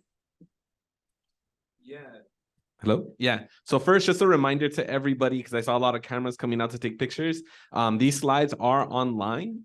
If you just Google DTSC Exide, you'll see the site and you can, it takes a second, but go to like the meetings and then the meeting notes and it'll be there. So that way you can see it, you can go back to it, you can share it with your friends or family who have also been involved or will be involved with the cleanup.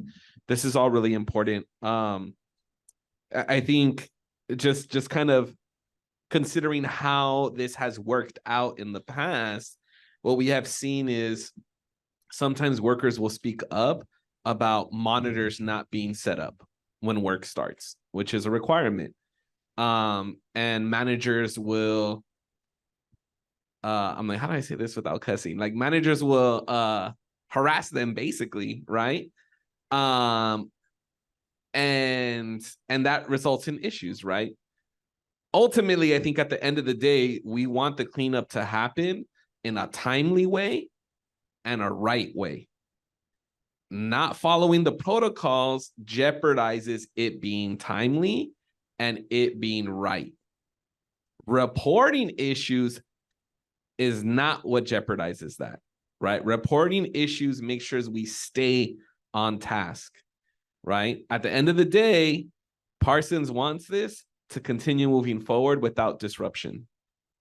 So the way to do that is to have things done the right way so that those disruptions don't come up, right? And so we want to make sure to always emphasize that workers are the front line of exposure, not just the front line of cleanup, right? Your health is the one that's being threatened first when that shovel goes in the ground, when that scooper goes in the ground.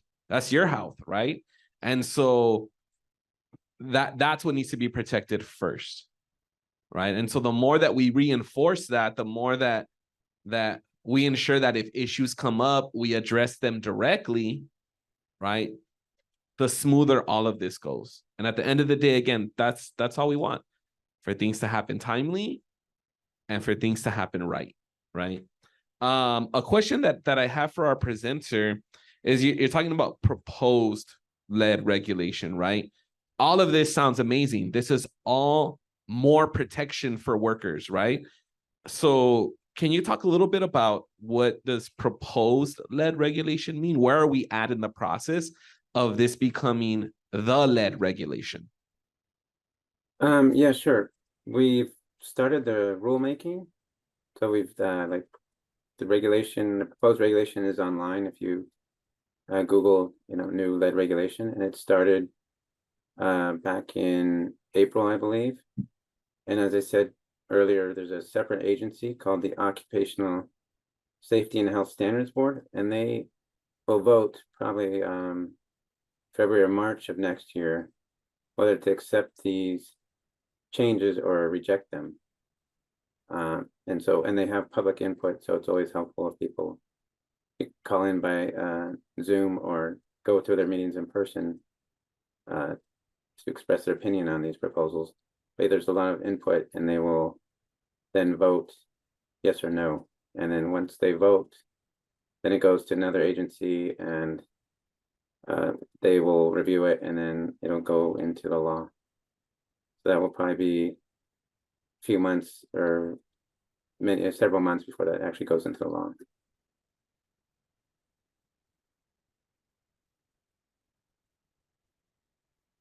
All right, thank you. And we're going to go to Felipe. Oh. So this regulation probably won't be in place for another year. Is that true? Yeah, that's true. But by the time it gets voted on, then it goes to this other agency called the Office of Administrative Law, and they review it, and then it doesn't go into effect for a few months after they review it. So it will likely be almost a year by the time it goes into effect. Okay, thank you. That was my question. So this is Todd Sachs at DTSC. I just wanted to add that even though this regulation is not going into effect yet at Cal OSHA, we have written the requirements of this regulation into the contract, which means that the requirements of this regulation are going to be enforced when the new work starts in a few months.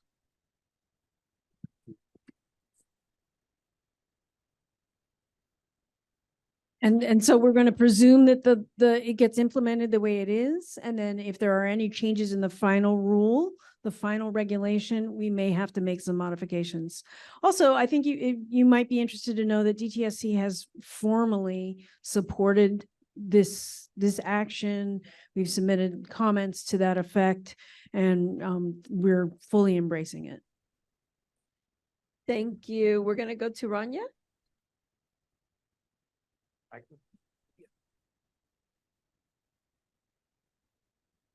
Hi, I have a few questions for clarification or more information. Thank you so much for the presentation.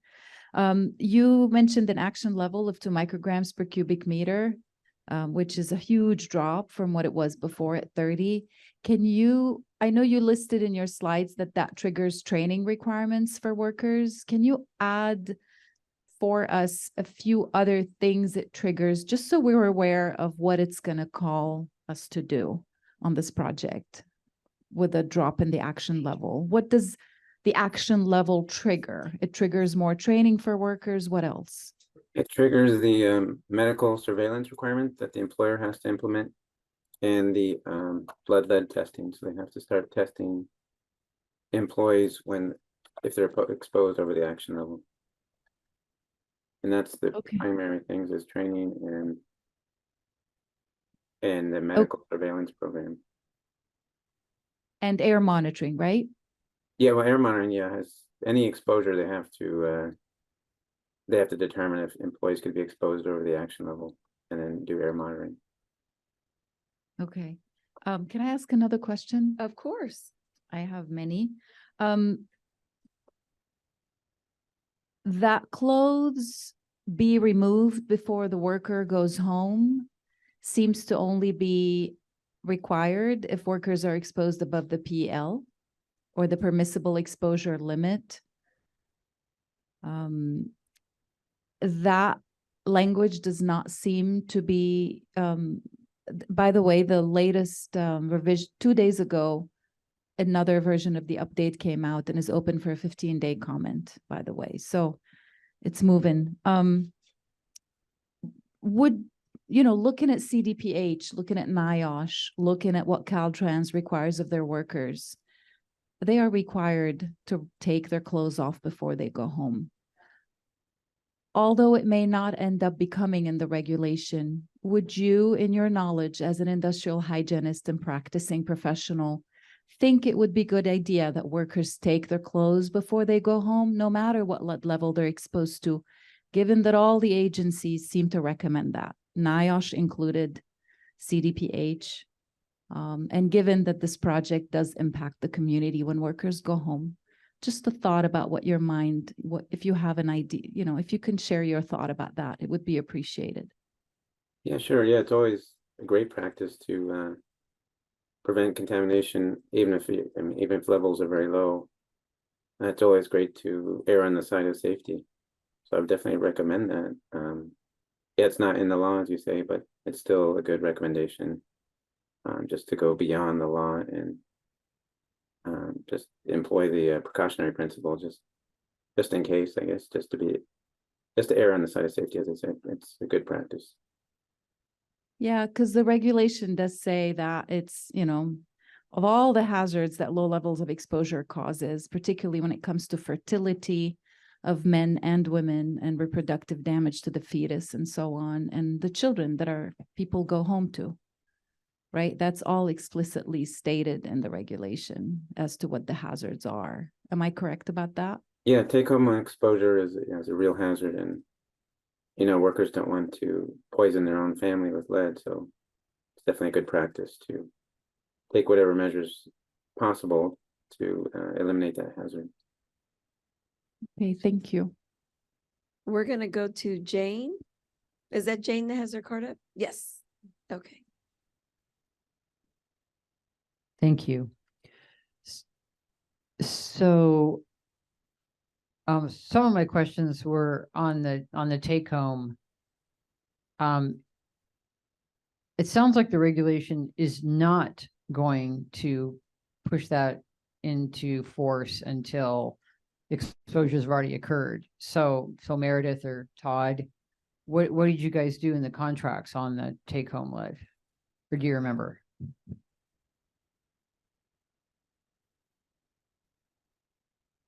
So for what's in the solicitation, what we tried to do, so right now the current law on the books is the current law, but then there's the new PEL, the new action level, and then the requirements that kick in at those various things. And my understanding is all of that was put into the solicitation, and that those are the requirements the contractor is going to be held to. I also wanted to add on blood lead monitoring. So I believe the workers are going to be tested when they first come onto the site.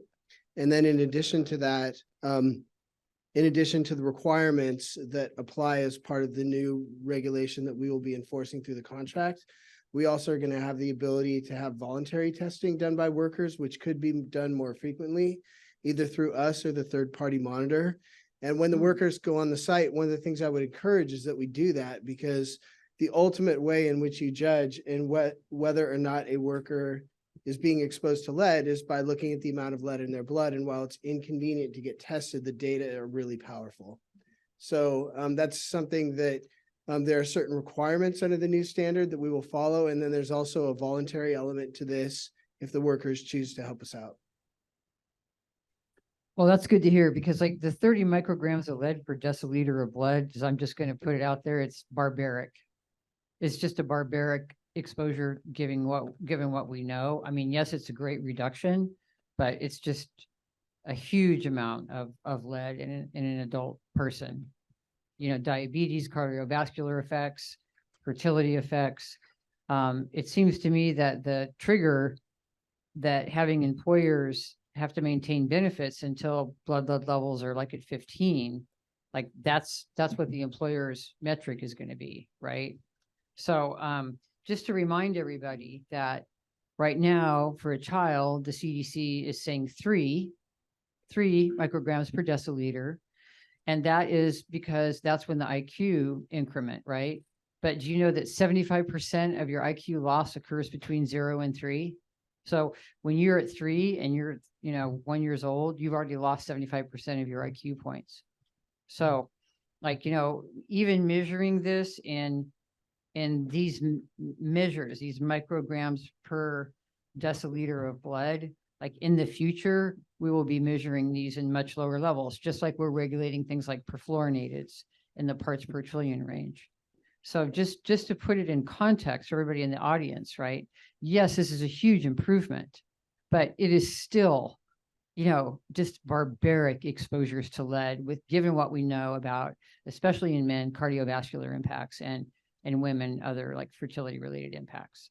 So putting the onus on these contractors and then, giving the third party monitor the ability to use this as a metric to make sure that we are not poisoning these workers is, very hopeful to me. So thank you, Todd, because we know that this is not going to kick, this new regulatory superstructure is actually probably not going to be in place like this time next year, because a lot of times Cal OSHA regs have a year or two, or sometimes even 3 years before they kick in. So, and just to remind people too, that our existing national ambient air quality standard for lead is at 15. It's 15 micrograms per, basically per deciliter. So that this PEL is 10. It's lower than the existing NACs, which is good. All right. Thank Ron, you. you had something to say. Oh, we're gonna go to Janet. She hasn't spoken yet, so Janet. Put my card up and everything like I was supposed to. Todd, you mentioned that, the blood lead testing can be cumbersome and, inconvenient, but maybe that's an area where public health could, step in and try to make that process as easy as possible. We do have an agreement with Quest Labs and they're, the local Quest Labs. So we can talk offline, but I think that might be an area where, we want to make sure that these workers are getting tested and that it's as easy as possible. Mhm. USC's got the machine. There you go. So that's really. Yeah. Like right up the street, they have that piece of equipment. Sorry. So USC has the equipment just for the patella. So they can just come in and they can actually shoot it through it's non-invasive. And like, it's at the USC campus, which is right up the street from cleanup, right? So, you could tell them, bring your machine down one day a month and run all the workers through it. I mean, it's very fast. It's non-invasive. It's quick. You could, the third party monitor could make a subcontract with USC. It's one of the few pieces of equipment in the Western United States, and it's actually right here in the neighborhood. All right. So lots of ways that we can make blood lead testing or lead testing simpler for the workers. And the last point I wanted to make is when we talk about the training that all employees need, this list of bullets, it doesn't seem like there's anything about how to prevent take-home lead. And so I'm wondering if that is part of the training for all employees is how to prevent taking home lead. No, I think that's only for employees exposed over the action level of 2 micrograms per cubic meter. Okay, thank you. We're gonna go to Rania. Oh, sorry. Yeah, that's a good question. Look, we're missing something that's important. As you know, these employees have to go through the 40-hour HAZWOPER. And then the 40-hour HAZWOPER. In addition, every year, they have to go through the 8-hour HAZWOPER. In this class, these are covered. HAZWOPER cover not just how you wear your PPE and what PPE is required, but what are the precautions you take. And at least when I went through my 40-hour HAZWOPER and the 8, it was repeated to us because it's important. So it's always recommended. That's why we have those boot washing station, the decon station. That's why we have the hand and face wash stations. Those are part of the initial decon that you do until you get home and you change. Yeah, the HAZWOPER regulations, and there's other regulations that might be more protective than this that might apply. So I didn't cover those. Rania. So the regulation, the proposed regulation, as of 2 days ago, the latest version 2, recommends for people planning, I'm reading off of the proposed regulation that came out 2 days ago. People planning to conceive should maintain blood lead levels less than 3.5 micrograms per deciliter. And so, you know, who are planning, people who plan to conceive, right? That's a lot of people who plan to conceive. Even if you don't conceive or don't want to conceive, you could be planning to conceive. So just saying that there's a little, Jane, you were right. You know, the proposed level is barbaric, but 3.5 is what is actually recommended for people planning to conceive.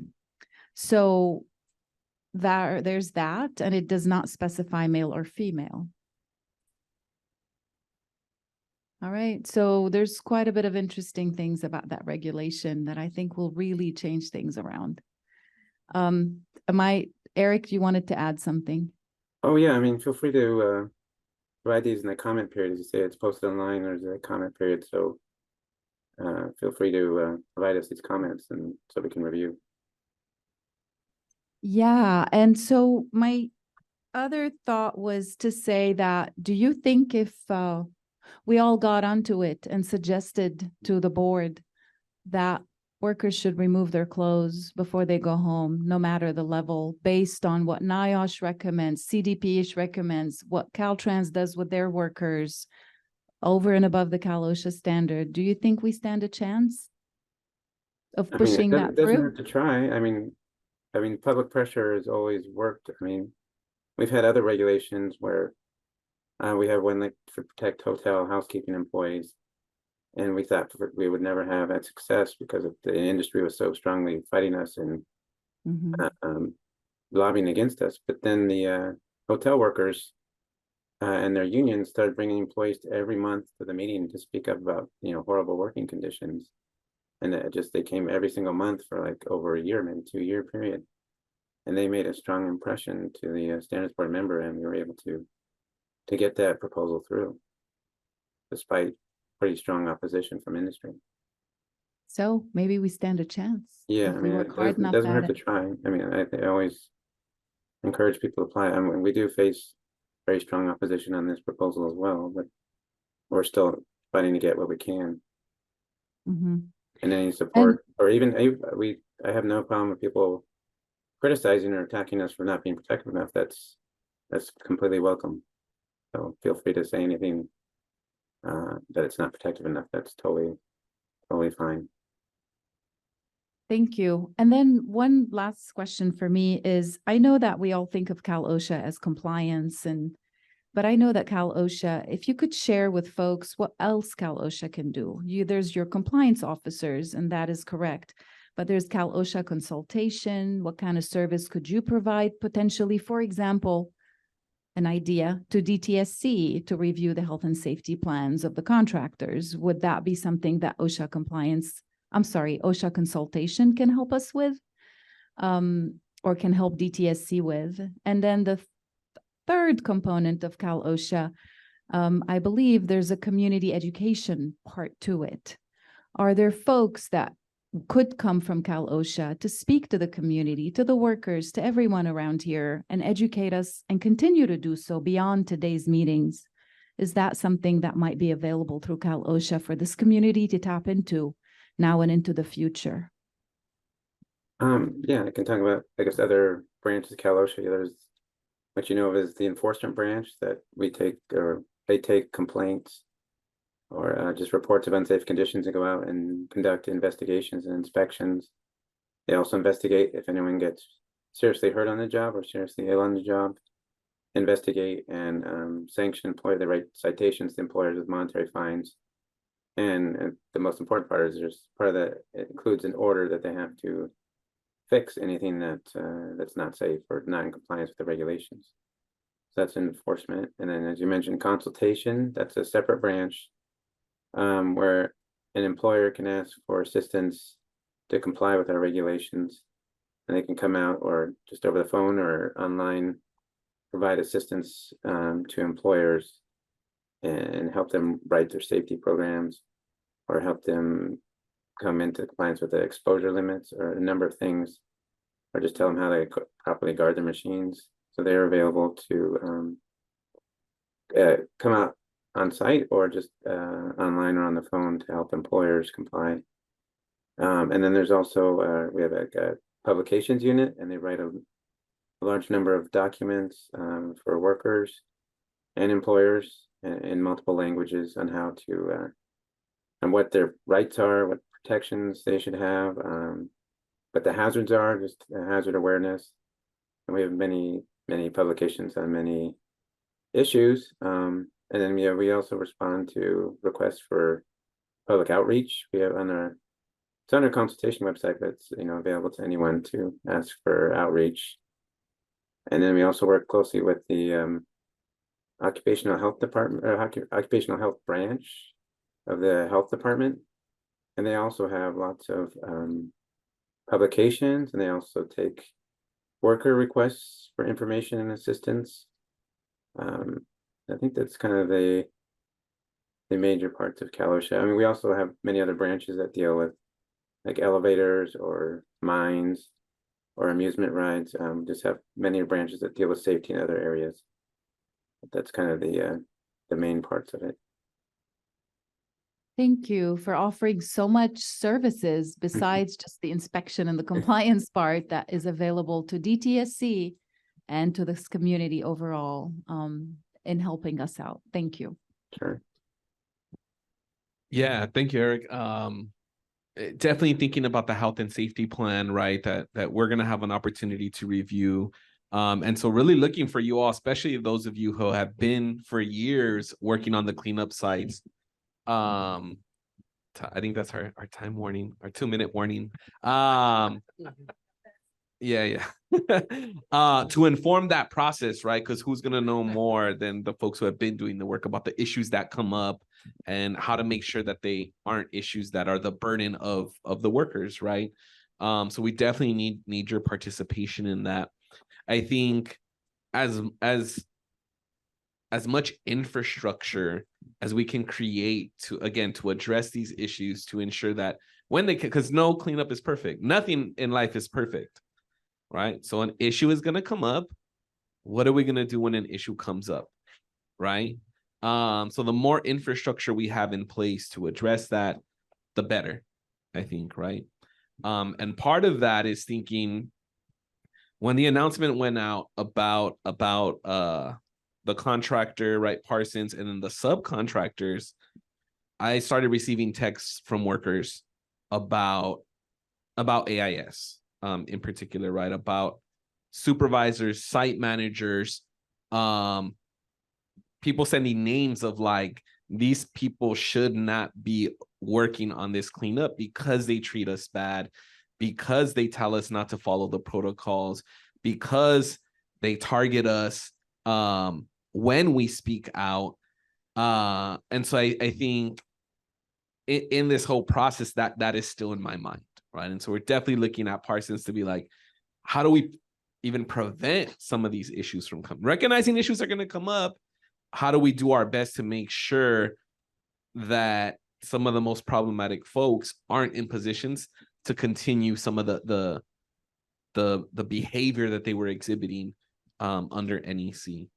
And one of those is the fact that, and I'm not gonna lie, I forgot it was AIS until I was reminded, is a worker who was ran over, who faced severe injuries and who passed away. I think it was 5 days later, or 5 days after being released from the hospital.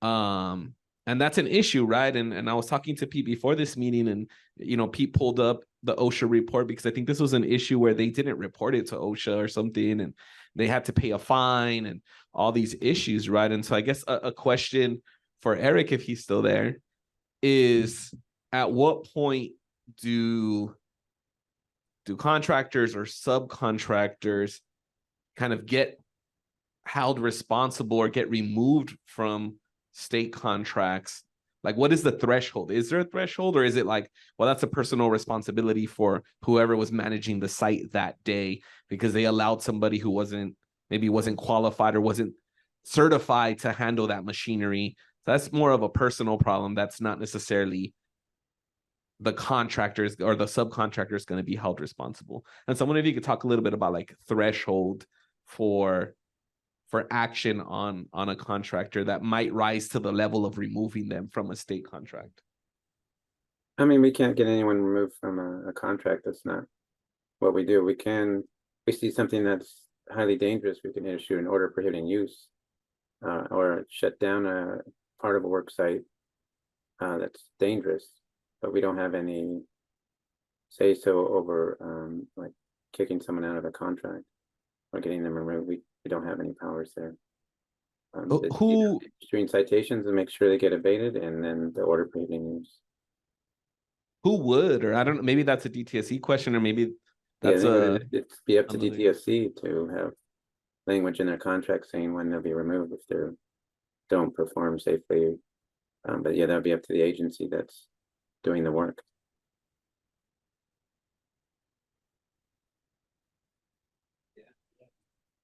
Right. I think should something that horrible happen in the future, right?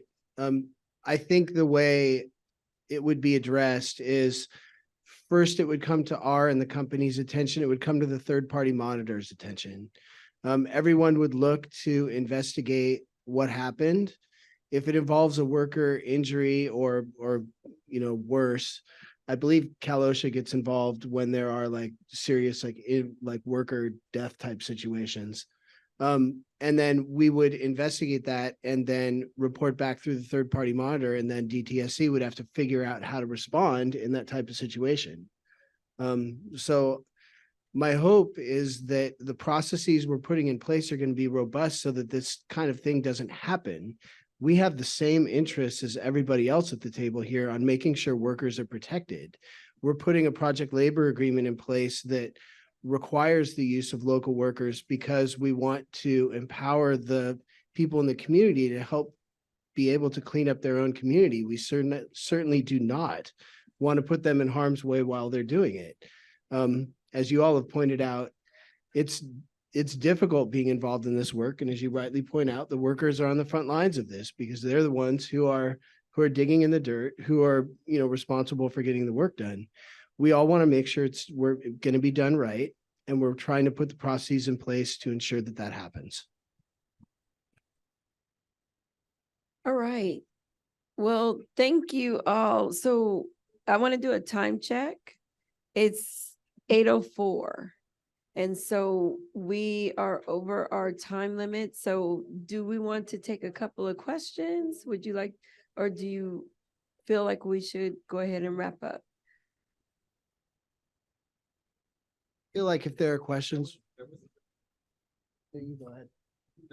There was for sure a person who we were like, hold on until the end. And then, so if they're there, we should definitely hear from them. Okay, great. Thank you so much for that, Mark. So we have two people that are online. We're going to go ahead and take their questions, and then we'll do another time check. Okay. All right. So team, can we go ahead and unmute our first caller? Hi, can you hear me? Yes, we hear you. If you don't mind announcing your name and go ahead and make your comment or ask your question. Hi, good afternoon. My name is Jose Giovanni Lopez. I have the pleasure of knowing and working with some people in this meeting. And just want to thank everyone for their time and work here. I just wanted to introduce myself as a teacher, actually not a couple miles away from where you are all at Roosevelt. Our students have been investigating and talking about the issue of lead in soil, lead in water. And as a physics teacher and chemistry teacher, this is something that I'm very interested in allowing our students to, of course, follow up on some of those conversations around internships or some of the education work from OSHA to come to Roosevelt's campus, given it's something we're talking about actively, and we would love to continue seeing to what extent we can bring that work so that our youth are on the table here too. So my name is Jose Lopez. I can provide an email or or phone number. I'm not sure what would be best. But I definitely want to continue the conversation. Okay, actually, Can I speak to that real quick? sure, go ahead. Yeah, so Mhm. Mr. Yobani is being very humble right now. I believe as part of his master's at UCLA, he actually put together a science curriculum about the Exide issue. And so he also has a lot to offer. He's not just asking, he has a lot to offer. And so y'all should definitely look at him as a partner. And in these potential dedicated resources for youth engagement and pipelines and all this type of stuff, like his students are already doing that work, right? If UCLA Losh has got a little money for some paid internships for youth, there's youth who are ready for these types of opportunities. And Mr. Giovanni has played a huge role in that even being possible. So definitely want to make sure to lift that up. Thank you for that, Mark. Okay, we're gonna go to our second caller. Hi, how are you doing? Hi, thank you so much for calling in. We want to hear from you. Do you mind announcing your name and then you can go ahead and ask your question or make your comment? Yeah, this is Samuel Brown Vasquez from Avocado Heights Vaqueras and Vaqueros. Once again, I just wanted to give a shout out to the organizers that helped participate in this presentation. We remain very inspired by the work that you guys are doing to elevate the consciousness in our communities about the dangers of lead exposure, but taking it to the next level and really articulating what are best practices, what are the roadblocks that we're going to find when we're in remediation. One of the concerns that we have here right next to the Quemeco facility, EcoBat, is that as we've been also learning ourselves that there are elevated lead levels here because there's never been a robust remediation effort to mitigate against that. Many people within our community have expressed concerns about what they can do once they have identified that this is a similar scenario with what you're encountering in Southeast Los Angeles. Obviously there's been no formal remediation process, but is there anything that the DTSC can provide in terms of resources, pamphlets, brochures, best practices, or even referrals to private remediation services in light of the fact that there are ongoing concerns in our community that we also suffer from these issues as well? Thank you for that. It looks like Todd wants to go ahead and address that question. Yeah, hi. So my name is Todd Sachs with DTSC. Yes, so we can provide information on how to protect yourself from lead at your residence. And we are engaged in trying to determine the extent of contamination around the EcoBat facility and what should be done about it. So that's a separate effort that we are also engaged in. And I'm not prepared to talk more about it today, but if you would like to follow up with me offline, I'd be happy to talk with you more about it. Thank you for that. I want to, let's do another time check. We're at 8:10. I'm not sure if we have any questions from any more public questions. It looks like we do not. So at this point, what I'd love to do is talk a little bit about the next steps, and then we'll go ahead and ask our co-chairs to give their closing remarks.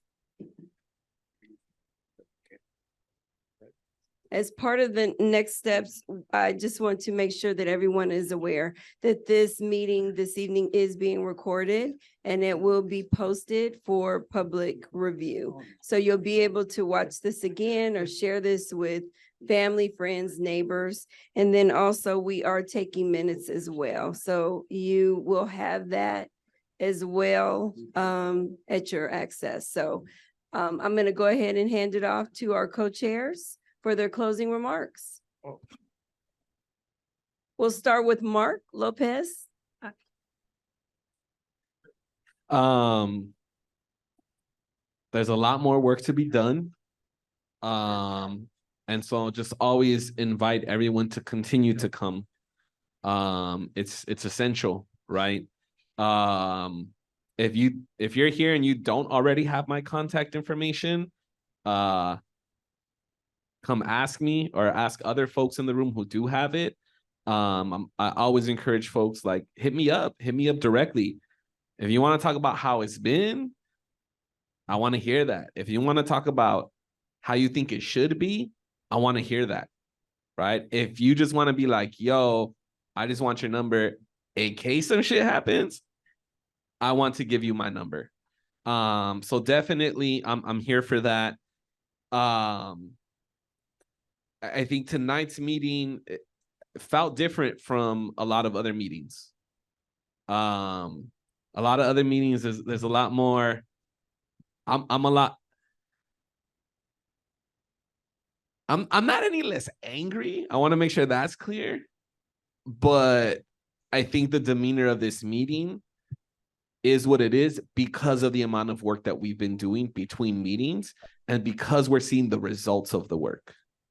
And that's important because many of us have been on tons of meetings in between these public meetings and then nothing happens, right? And so we're angry. We're like, what are we doing, right? So we're still angry, but we're seeing this move forward. And so that allows us to engage in a way where we can continue to focus on how this moves forward.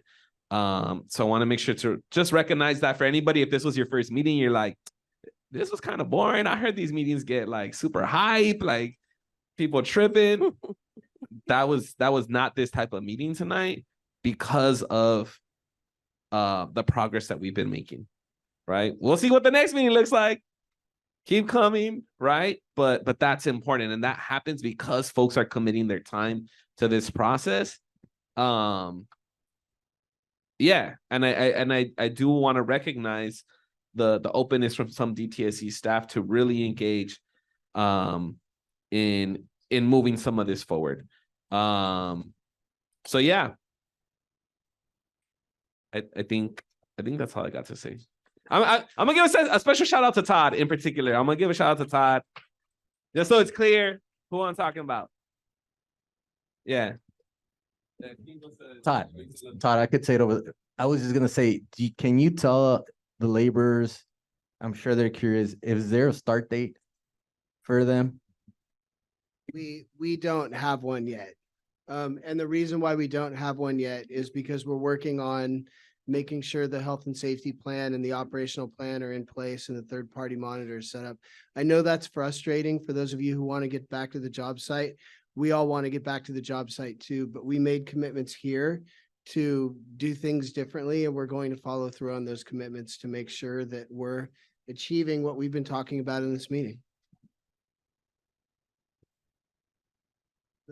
Oh. No, it's before. Do you know when, do you have date times for the new course? Microphone, sorry.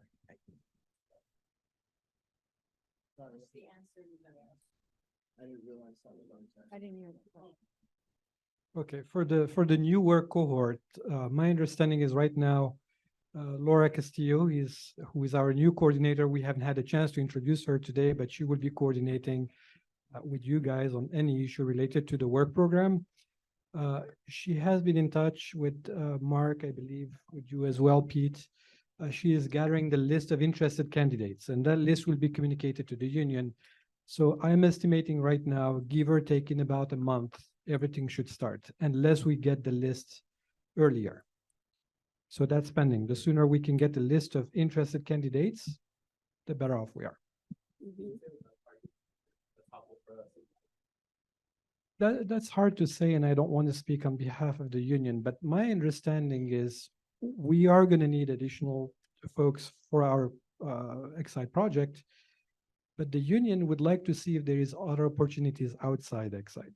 So they may hire more people than what we're going to have on Exide, but this is an eye-opening. This is the beauty of this project. It just didn't create opportunities here locally, but it may create additional opportunities outside this project. So, and we are in discussion with them because we would like that to happen very soon.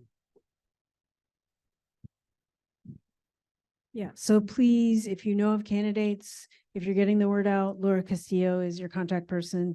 She'll route those names and get them into the system.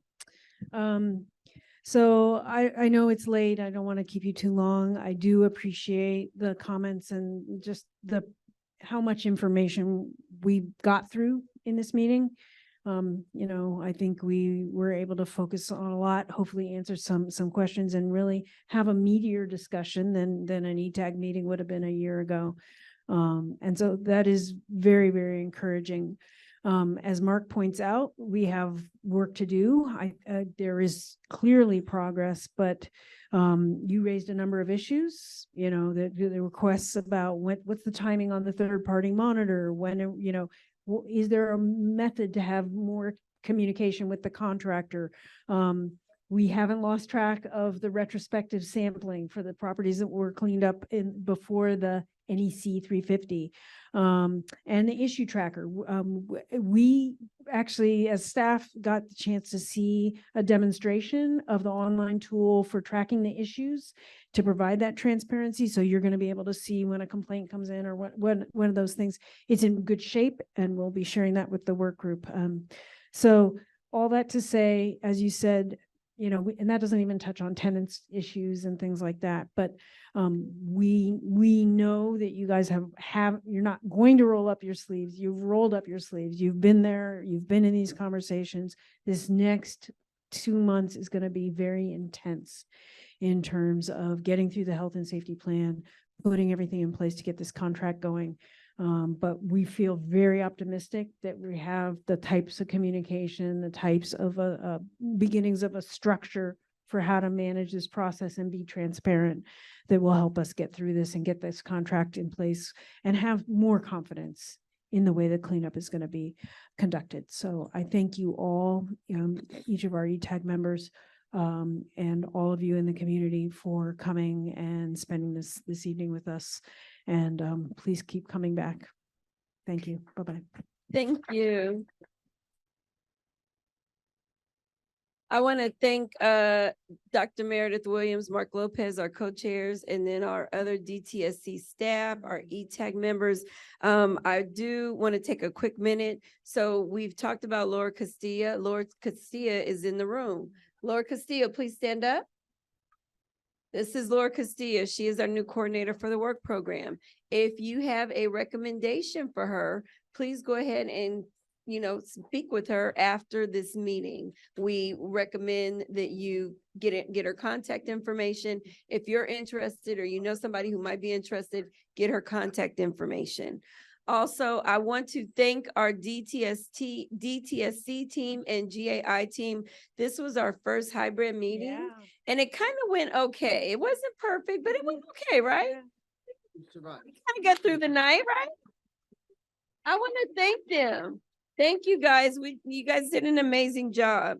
I want to thank our Spanish interpreters right here. Let's give them a round of applause. They did an amazing job. I want to thank Janice Scully and Department of Public Health for providing the free blood testing. Let's give them a round of applause. Thank you all so much for attending. We'll see you next time.